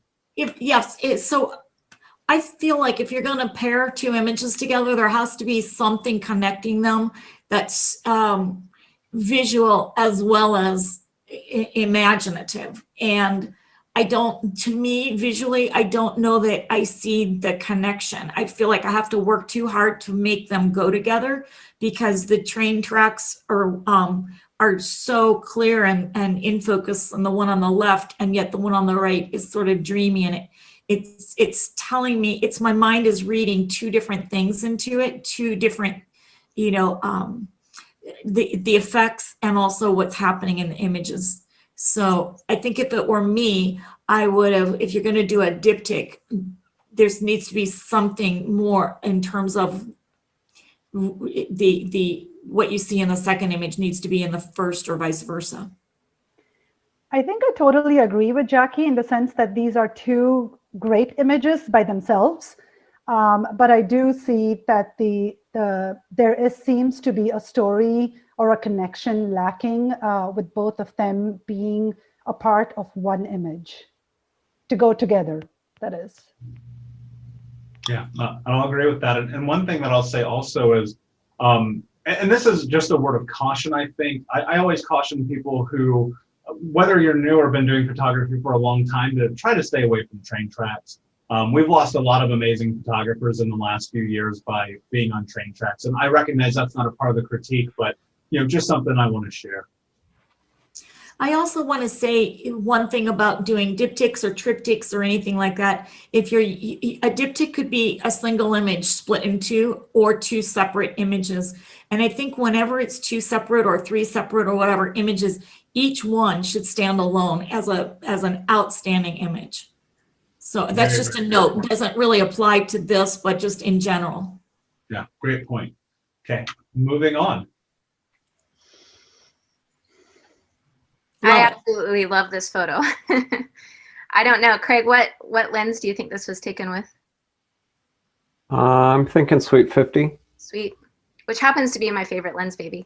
But I love the sharp focus on her eye and the layers in the image with the flowers in the foreground. It to me is just a really captivating portrait. And I love the decision to convert it to black and white. The light is beautiful. You've got the higher contrast light on her face and the beautiful bokeh behind her. And I like the crop and the composition too. I think it's a really outstanding image. I completely agree with Dana too. I don't think there's really anything that I would change in here. I mean, just the way the flowers are placed, and just the proportions in the image, all of that I think really just goes well. And the whole eye contact as well is absolutely beautiful. So I really love it.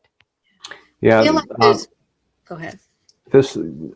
This does work for me. I think all the busyness in the flowers makes me think maybe it was a Sweet 35 because it tends to have a little more angular bokeh. But regardless of what it was shot on, it's just a wonderful expression, and nailing the focus on the eyes is quite the art. Almost looks so substantially sharper than the eyebrow right above it that it makes me wonder if this image was loved a little bit in post, which is fine by me. I love the movement in the flowers. They're not just blurred. There's directionality in that blur, and I think that adds a feeling of movement. Yet the eye is so still. I think that's a beautiful contrast. And I would just add one more thing in that, and I hate to always say something different, but I would probably recrop it. I would remove some off of the right side and cut off the very beginning of the flowers, because it looks to me like she or somebody is standing there waving the flowers. And I'd rather not see the beginning of the flowers. I'd rather see them sort of almost emerging from the edge so that you don't see which is the exact opposite of what I would normally say when I say, like get the whole thing in. But I since they're moving, I want them to kind of look like they really moved in and out.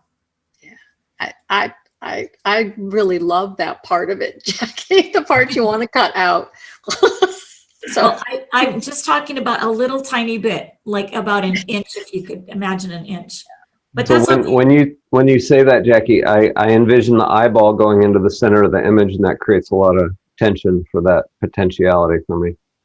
Really? So I would think it would go, okay, all right. Well, and the thing that's great about critique, it's so individual, right? I mean, there's no right or wrong here, right? Oh. By the time we're done with this, some people are going to watch and say you guys are fools, and some people are going to say that we're great. And that's fine. That's part of the process, right? And the biggest thing is how do we help somebody get a little bit better, or maybe even, especially right now, just help someone feel a little bit better about their work and their craft. I particularly love this image. I wouldn't crop it at all. The only minor adjustment that I would make is I would whiten the iris just a hair, like that much, so that it sticks out a little bit more in frame. But other than that, incredible photo. Does anyone have any other thoughts? Do you brighten the color? You'd brighten the colored area of her eyes? The dark. You'd open it up so it had more texture. Yeah, Exactly. just the eyeball. I would add a little bit of exposure and clarity too, just to make it stand out. But again, just by a teeny bit. Yeah, I mean, it's the smallest adjustment. Yeah. I might darken the shoulder because it's a large, bright area down in the lower left. But I love this image. Yeah, that's a great suggestion, Kathleen. Okay, moving on. It's beautiful. I think I don't know again, Craig, what Lensbaby do you think this is again? Oh, you guys are testing me. Again, I'd think this is Sweet 50. Sweet 50. Okay, I probably need to use the Sweet 50 more often then, but I just love the way the whole smoke is framing her. I mean, anything that I can find to frame my subjects, I am always up for it. And just the way you see the smoke, but then again, it's not distracting from her face. And it's like, it's just beautiful layered on top of her hair. And you can see, just everything has been done so carefully here. I think the eyes, you see a little bit of smudge of her eyeliner, on her eyes. Just the whole attitude as well. I think it really brings out the personality and that attitude. And I'm all, for me, portraits really speak when you are able to bring that authenticity or that personality of the person that you're photographing. So that's beautifully done. The only minor thing that it's again a very individual, subjective thing to think about.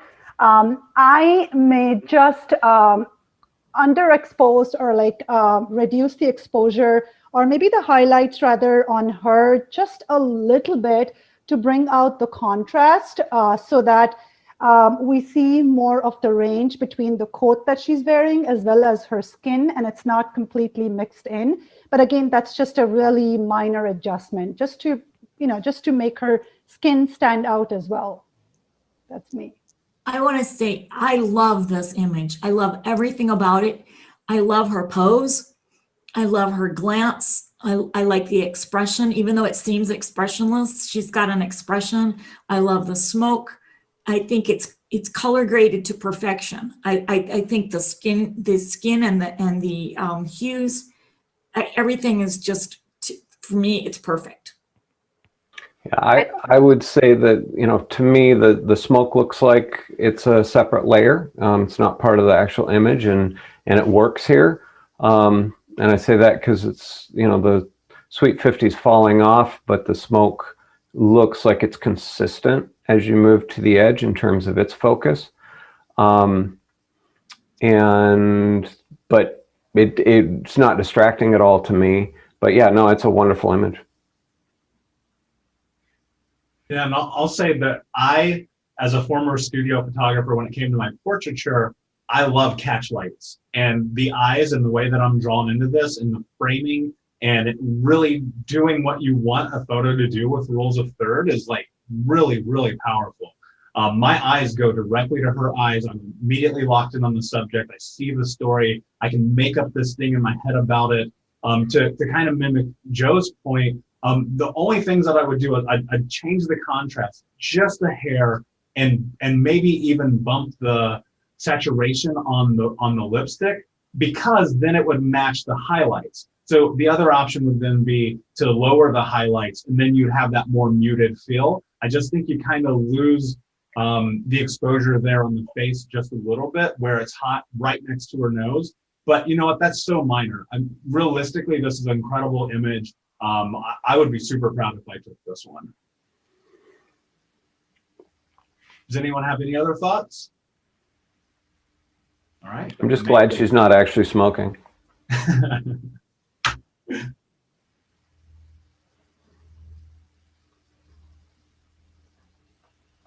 I think the blur really helps to simplify this one and keep your eye on the kids, because there's a lot going on here. There's a lot of lines and light and dark and a lot going on. So I think the blur is used well here to sort of tone all that down and simplify it. First thing. Okay. Go ahead. Oh, I just said I agree. So the first thing for me, anytime I see an image where you're close to showing the feet, but they're cut off, I want to see the feet. So I think you could get the same background in there if you took a lower perspective, maybe get the vendor there behind the cotton candy machine, looking completely through the glass, and place her head between the kids' heads so that you see more of a impressionistic portrait of her framed by the kids. But I want to see their feet. If you're that close to the feet, put the feet in. I think this might just be a preference thing, but for me, when I'm thinking about converting an image from color to black and white, I really want to have a solid reason why I'm doing that. And, you know, I try to pair that with the story. And for me, this is I can imagine a really colorful, fun, bright kind of scene of childhood and how exciting it is to go to the fair. I know that a lot of times people will convert to black and white to kind of help focus in on the subjects, but I might have left this in color versus black and white. It's a great image. I just would love to see it in color. And I'd mimic that, Dana. I think often when you see an image like this, it tells such an incredible story. There's a lot going on. And when you look at the little kids holding each other's hands, I just imagine a face of excitement on the other side of it, right? And there's this beautiful story. But I don't think that black and white adds anything to this, right? So it may be a situation where you have to adjust your exposure in camera to make sure that you don't have blown out highlights and so that you get a solid shot. But storytelling wise, it's beautiful. Again, I just mimic the idea about the black and white. Does anyone have any other thoughts? I think you'd lose the story if you had all that color. Like this for me, I think it needed to be simplified and high contrast and black and white. Fair points. All right. Next. So for this one, I would have reoriented this in the frame so that you have more headspace above the flower, less space on the left, and looking at the white area, it's lost detail. And I also feel like there's ghosting and there's either a selection or something that's been made on it. So it looks a little bit on the edge of it. It looks like it could be smoothed out. So I don't know if that was done in post or in shooting. And then the background for something like this, I would like a softer background with less hard lines in there so that you have dark lines that are kind of working against the subject. And then you also have this white blob at the bottom that's merging with the flower itself. So these kind of images, it's like it's good, it's a start, but keep going. Pay attention to the backgrounds because backgrounds are just as important as foregrounds. I agree, Jackie. Awesome. Does anyone have any other thoughts? Okay, perfect.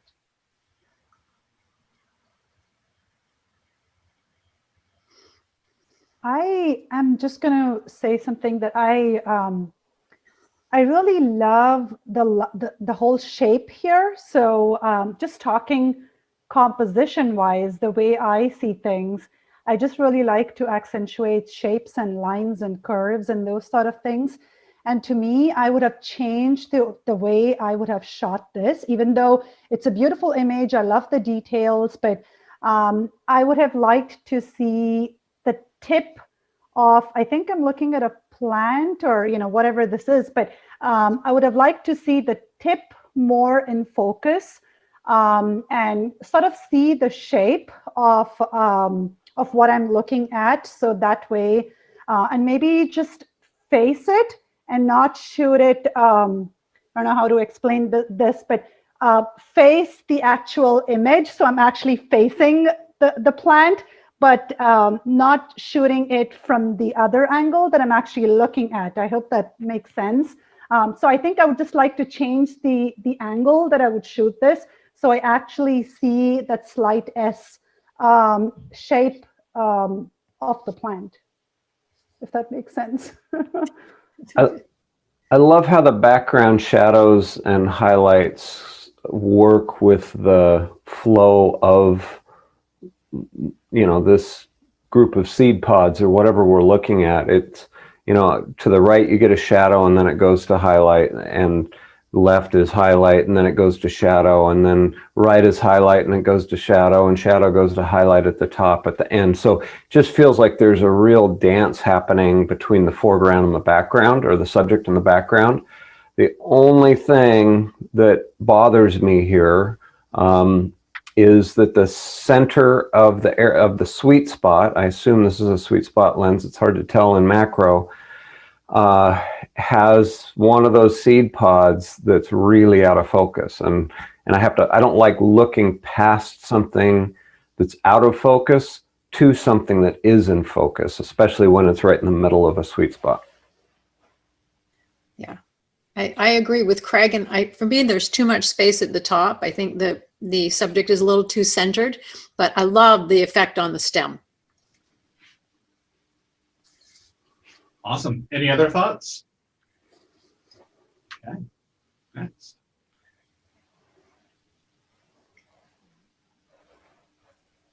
It's an amazing image. I obviously love the light, the bokeh at the top. Yeah. It looks like that to me is so much a part of the story. Just looks like the light is dancing around him. I love the slice of focus. I don't love necessarily where the focus fell. I think for this image, I would have liked his face to be more in focus, but I just love the story here of him, being kind of in this busy city taking a stroll, but it's still as if he's in a world of his own. And the light is just beautiful. Yeah, I'll mimic that. I think, again, storytelling wise, this is beautiful. The thing about street photography that you don't understand until you're like out there doing it is that like actually grabbing that focus, tack sharp wherever you want it is very difficult, especially with a moving subject, and especially when you're trying to be I don't want to say sneaky, but not seen, to capture a moment. And that's effectively what street photography is capturing a moment. It's real, it's unedited, it's photojournalism at it's best. And outside of the adjustment that needs to be made on the area of focus, I think it's great. I think it's a beautiful photo. I agree. I love the light. I love the bokeh in the upper right. Feet feel too close to the bottom for me, and the man, the bike, and the other person in the background are crowded. So I'd like to see more space, and potentially, in order to get the feet in the foreground, if the main subject was a little bit further, maybe in the rule of thirds, you could make the right side of the image parallel to the diagonal leading line that's going down to the left of the bokeh there, and skew the whole thing to get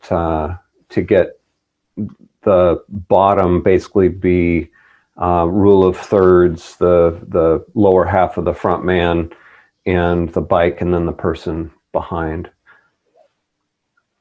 I agree with everything everybody has said. The bike and the man behind him are kind of merging, and so I'm thinking if these were flowers, they're too close, Yeah. and they're too in focus. So that's kind of pulling my eye away from him, which is the main subject, and I'm really loving his glance semi out of the image, but at a diagonal and kind of a little bit in the direction he's walking, but sort of off to the right. I like that. I love that bokeh. And I think one of the things, and I'm not an expert at street photography at all, but I just know from what little I've shot in scenes where there's people, that sometimes it's easy for me to critique somebody else's image and tell them, because I totally agree with you, Craig, that there needs to be more foreground. He needs to be walking into something a little bit more for me too. But sometimes there's an inability to do that because there may be a dump truck there or something that inhibits the ability of the photographer to just add even an inch or a sliver of something or turn or angle another way. So I give people a lot more leeway and latitude on street photography for that reason. I remember getting critiqued for an image that a National Geographic photographer was critiquing, and it was this moment, it was a beautiful moment of this man feeding a nutria. It's a beaver-like rat, but he had befriended, and he said, well, you know, his pant leg and the nutria are, you know, overlapping, and I'm thinking, you know, if you reshot this, give it some space. And I was like, but this is a moment. But the reality is, if we go into that next time that we're in the same situation with this in mind, that's the time that you let them walk a little further, or you get a lower angle, or you tilt the camera. I think this could potentially be improved, or I would like it better, with a tighter crop that would put the main subject closer to the rule of thirds. We'd lose him below the knees likely, but potentially skewing the horizon a little bit as well might make it feel like the tightness of the man bike person isn't quite as you know, it could feel more spacious or appropriate. Yeah, all great points, guys. So for the sake of time, we'll move forward. But if you'd like, if this is your image and you'd like more critique, please feel free to reach out to us.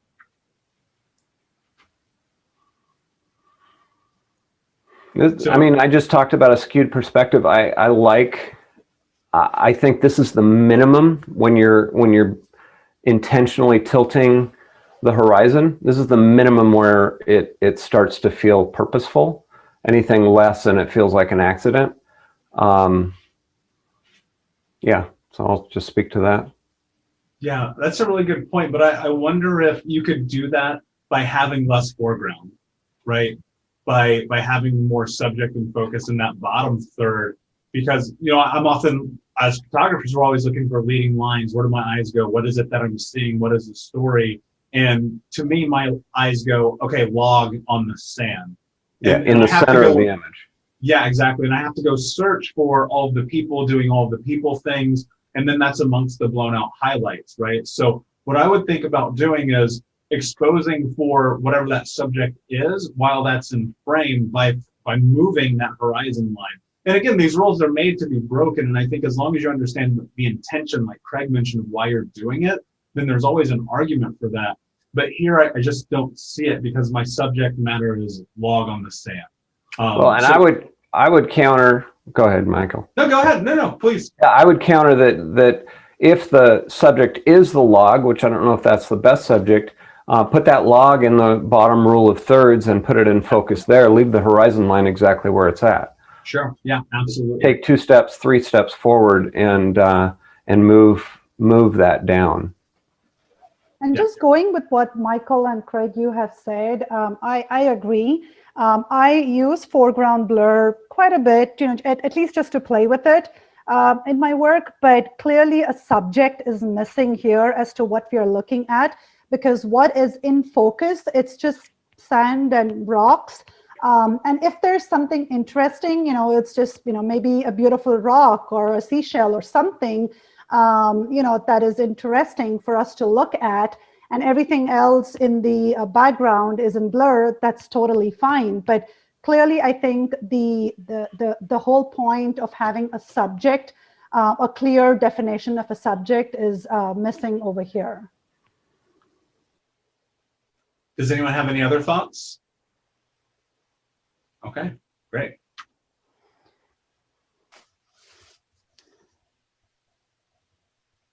What a story. Yeah, that's the first thing I was thinking too. And you were thinking, get off the train tracks.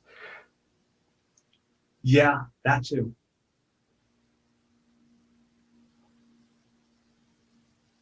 I think it's great. I love the diagonals and the diagonals in the coat and the flowers in the skirt and that beret on her head and the hair with the curls and the very, very faint crisscross in the upper left. So I think this is just fantastic. It brings me into her head and begs me to try and imagine whether she's coming or going, whether she's sad or happy, you know, it's just, there's just so much here. Yeah. I think it really tells a beautiful story. I love all of the lines and the shadows and the hard light, which isn't always the easiest to shoot in.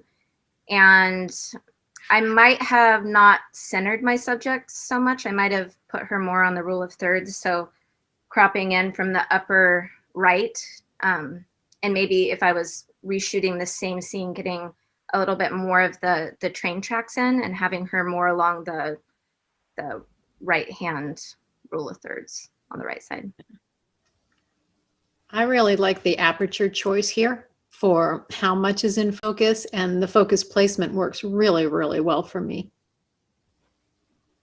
Yeah, and it's a super compelling story. And to come back to what Jackie said, all I'm wondering is this a happy moment or a sad moment, right? Is this an adventure or a runaway?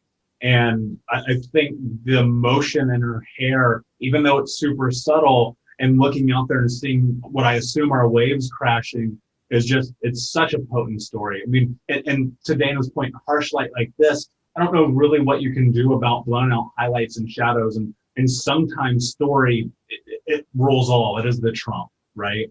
yeah. And I would say an image like this, we contain the story. Like I don't want an explanation. I want to imagine. If somebody told me what was going on, I'd be disappointed. Right. That's the beauty of it. I agree. Does anyone have any other thoughts? It's really beautiful. Yes. Amazing. Thank you for the submission.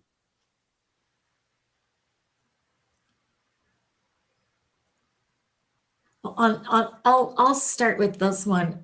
The primary thing that I want to say about this is posing, and whether it's intentional posing or your decision as to when to actually depress the shutter, or which of the multiple images you might have selected to submit.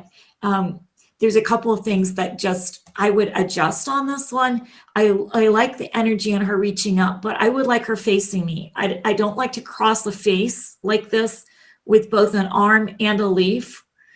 So you can't see the face. And so she's basically hiding herself. And the other thing is, I'd like her to kind of turn, even if it's at an angle, more towards me, and not to chop anybody off at a juncture, at a joint. And I feel like I want to see either the feet, or I want to crop it up and tighten it really in, because the area in the background where it's blown out is detracting, and it's not adding to, and the area in the upper right sort of as well. For me, this image, the light is so beautiful and the fall colors. And I agree with everything Jackie just said. It looks like there's space if she were to step back a few steps to where the tree isn't competing so much for, in the frame. And then I, as the photographer, would have stepped way back with her arms going up. And we know that she's probably throwing leaves over her head. The sight line goes upwards. So I want to see kind of what is above her. And so I would have stepped back to not chop any limbs, had her step over a bit, and really get a full scene of that motion and that movement and what, she's tossing in the air. And just going with Dana's point and Jackie's point too, so many times I've seen when I've taught in-person classes where people just take their cameras out and then just really go close and then just start clicking away without really stepping back to see and take just a few seconds, or at least a minute, to see what they want to capture. So I think it's just super important just to step behind, 10 feet, 6 feet, whatever, and just see what's happening before you press the shutter. Yeah, all very great points. Does anyone have any other thoughts? Okay.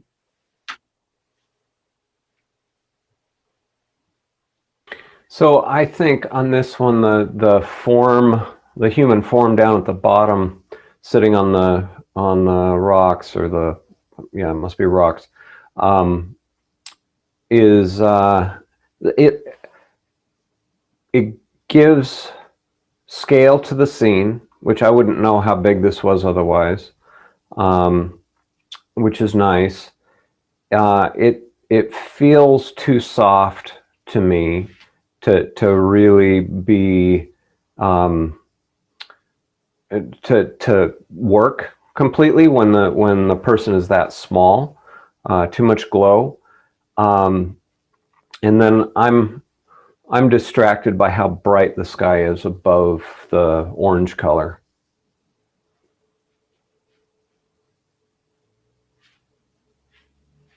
Yeah, and I'll mimic those sentiments, Craig. From a story perspective, and we've talked about subject a few times, you know, I know that story. It's a great subject. It's a great subject matter. I think often many of us have been there, and you can even see the little boat in the background, but my eyes automatically, and this is something you have to think about as a photographer, your eyes will automatically always go to the brightest part of the image. And so when you're going to expose an image like this, you need to expose it for your subject. Now, if you were just shooting only clouds, that would be different, but I'm going to imagine that's not your subject here. So just think about where your exposure is and metering for that when you're setting up a scene, especially in the evening as you're starting to head into the golden hour. Does anyone have any other thoughts? Okay.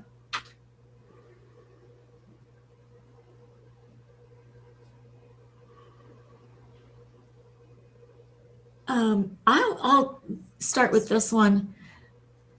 I would offer you the same tip that I did with the last one I did, that was the white flower, in that if you're going to chop off any portion of the flower, it should be with intention. So if you're going to do a close-up, really do a close-up.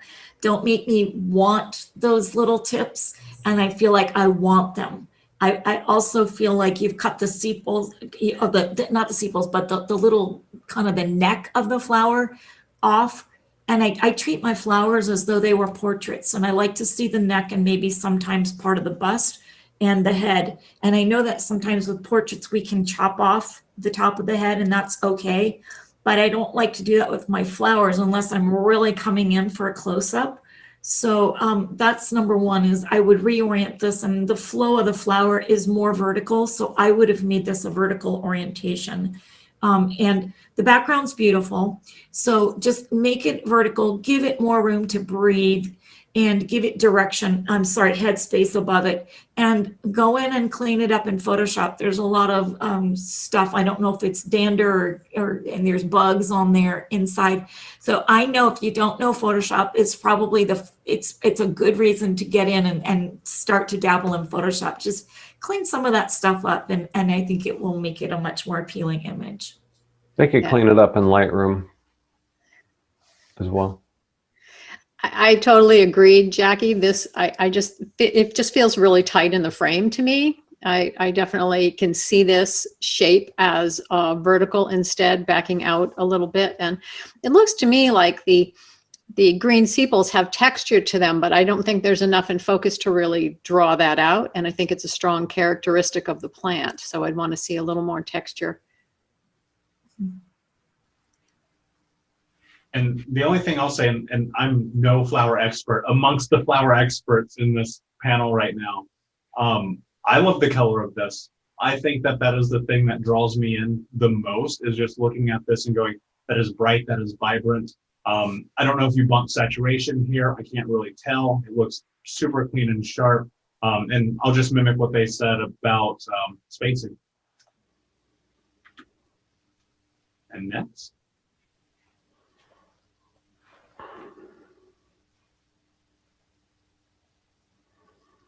That makes me happy.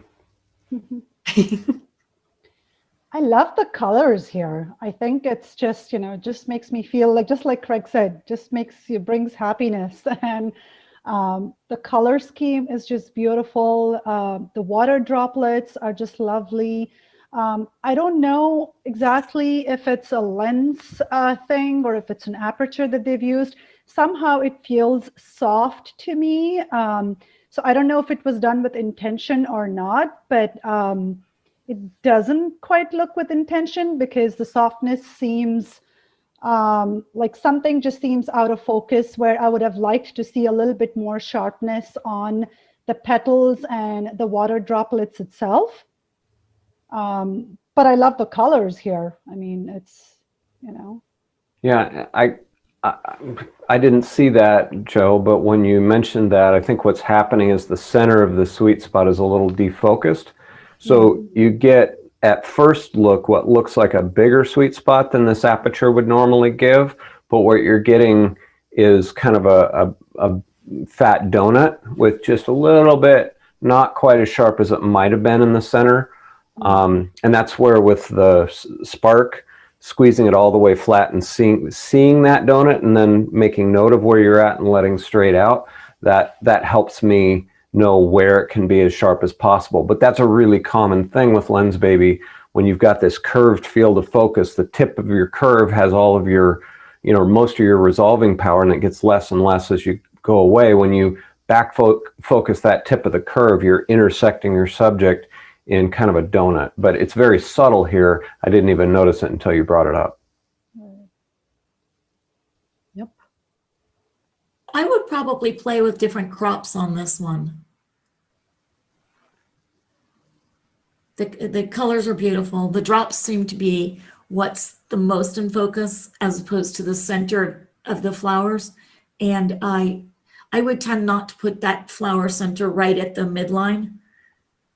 So that I can't tell you which way I would go with it, but I would just try different crops, bringing it in from one of the angles and one of the corners. Does anyone have any other thoughts? All right, moving on. I love a curl in a flower. My students know. I always tell my students that the best light and the best focus need to be on the same part of your image, because they're both areas of contrast, you know, the best light and focus versus blur. And I think this person nailed it. I mean, there's no doubt at all where you want to draw my eye here is to that amazing curl, and it has great light on that area as well. Yeah, I agree. And there's something also to be said about allowing your subject matter to take up the entire frame. And I think that works really well here. That's not always often the case, unfortunately, because things get lost, and especially around detail. But I'm drawn in. I know exactly what I'm looking at. The colors are absolutely beautiful.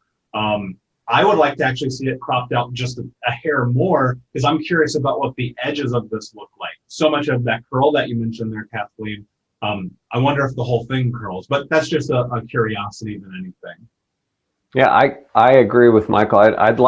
I'm curious about more, but I wouldn't necessarily like it to be, you know, further away.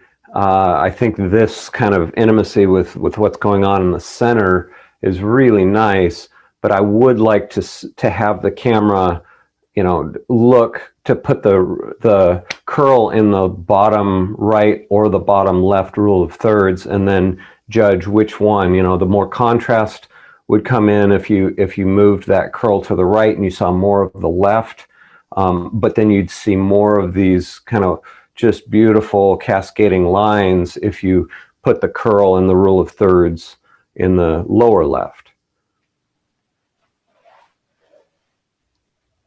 Great points. Does anyone have any other thoughts? Now, if it were me, I would play with the crop, and this would be a great candidate to do some kind of layering with. Awesome. Yes, this looks like a double glass image, tilted way too far, and I love the artifacts that happen when that happens. And you know, we have the same optics in the Sweet 50, but when it's wide open, double glass tends to do this. And I just love the craziness that's happening. You see swirl and you think of twist, but a lot of our lenses will swirl sometimes in the foreground, not the background, or on the plane. And the sweet spot lenses, when they've got too much tilt, or you know, you've dramatically back focused or front focused, well, it would be back focused, you get that donut that is just bokeh, and that's what we're seeing on the right-hand side in the upper right. And that's really cool. I just love the lines. So I would like to say something about, oh, I'm sorry, Dana. No, go ahead. If this were mine, I would probably make a triptych out of it. I would slice it into 3 and put it on the wall. It's a great abstract.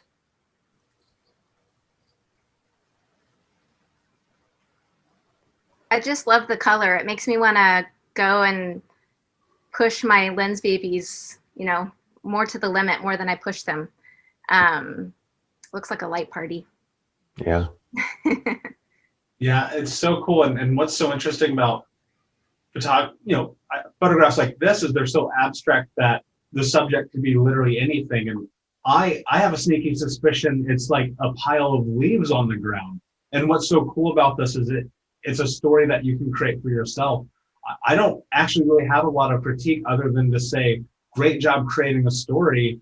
I want more. I would love to see more of this from the Lensbaby community of really pushing the edge here. So brilliant photo. Does anyone have any other thoughts?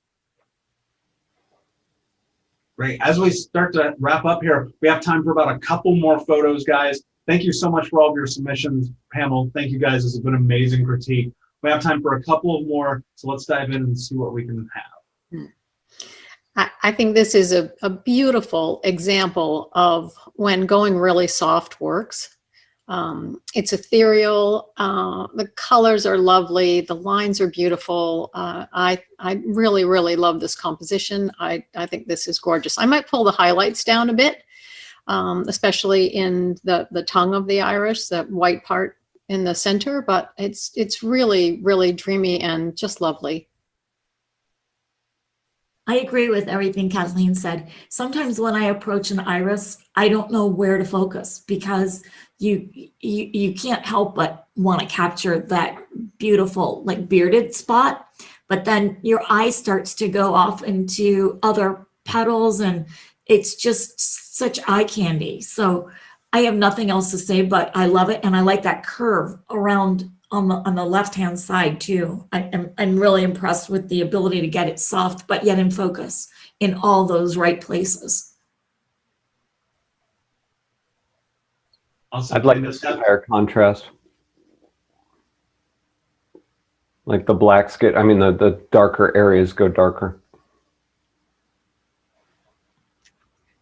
Right, and so what I think we should do, since we have a little bit of time left, is let's do a rapid fire round. So we'll just go till the end. We're almost through the selection that we have for today. What do you guys think about that? Good. Do it. All right, cool. Let's do it. So just quick comments. I like the mood. I love the dappled light. I love the lines here. I'd love to see this as an ICM also. ICM? Intentional camera movement, sorry, a vertical pan. Yeah. Yeah, the road or path is a little distracting to me. Yeah, the only thing I would say is just, I would like, if you're going to have a vertical, shoot it vertical. I want to see the top of the trees. Wow. Yeah. It's Straight just out of such Hollywood. a timeless, yeah, it's just such a timeless capture. Beautiful. Old Hollywood glamour. Yeah, just feels like she's under a spotlight, and I like it. Yeah, the lighting is amazing. Yeah. Yeah, this one reminds me of the woman with the fur coat on and the cigarette.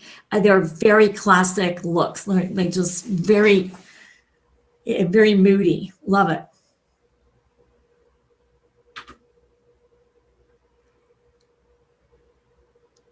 Yeah, I think this is a great portrait. With a style like this, I think that when it comes to framing, this makes more sense to my brain to see this as a horizontal crop. So a landscape crop. When you're in portrait like this, I think that there's a lot that is probably said. There might be too much being said here, actually. And so I'd like to see it cropped in a little bit and maybe go horizontal. I might have moved my shooting perspective over just a little bit so that she didn't have that line going through the back of her head, and she was more centered in that, you know, graffiti whatever that is behind her. But I think it's a great shot. I concur with what Michael said in going landscape and making it almost like a postcard being sent to someone saying, love you, love you. Great point with the graffiti on the back. It's a dog in a sweet spot. How can we not love it? Just pure happiness in a picture. Yeah. And love it. Beautiful tones and color. Now, the only thing I would say is, like, can we go eye level with the dog? I would love to see what it is at that forward facing perspective. Mm-hmm. I want to see the Shrek donkey a little bit closer and the girl a little bit more out of focus. And I would like to see the girl's glance on the animal. Yeah. Great point. This feels like subject matter is too small that's in focus. And I see a slice, which is great, but it feels like that slice should probably be going through the waves and through the or through the people in the foreground. And you got to remove that blob at the upper right. Oh, the bit of the palm tree? Well, yeah, that'd be an out of focus blob, but that might be better. Yes, exactly. It's probably, to my eye, the most in focus thing on there. Right. So, and composition is good. We got rule of thirds on the horizons. Yeah. You think of the waves as a second horizon. Yep. I love this. I love in-camera flares. So to me, this is absolutely beautiful. I love the light. The only thing I would probably do is step back, maybe just, maybe 2 steps, 3 steps, so as to get a little bit more of that flare towards the top as well, and that it's not cut off. But I love the light. I love the details. Yeah, it's beautiful.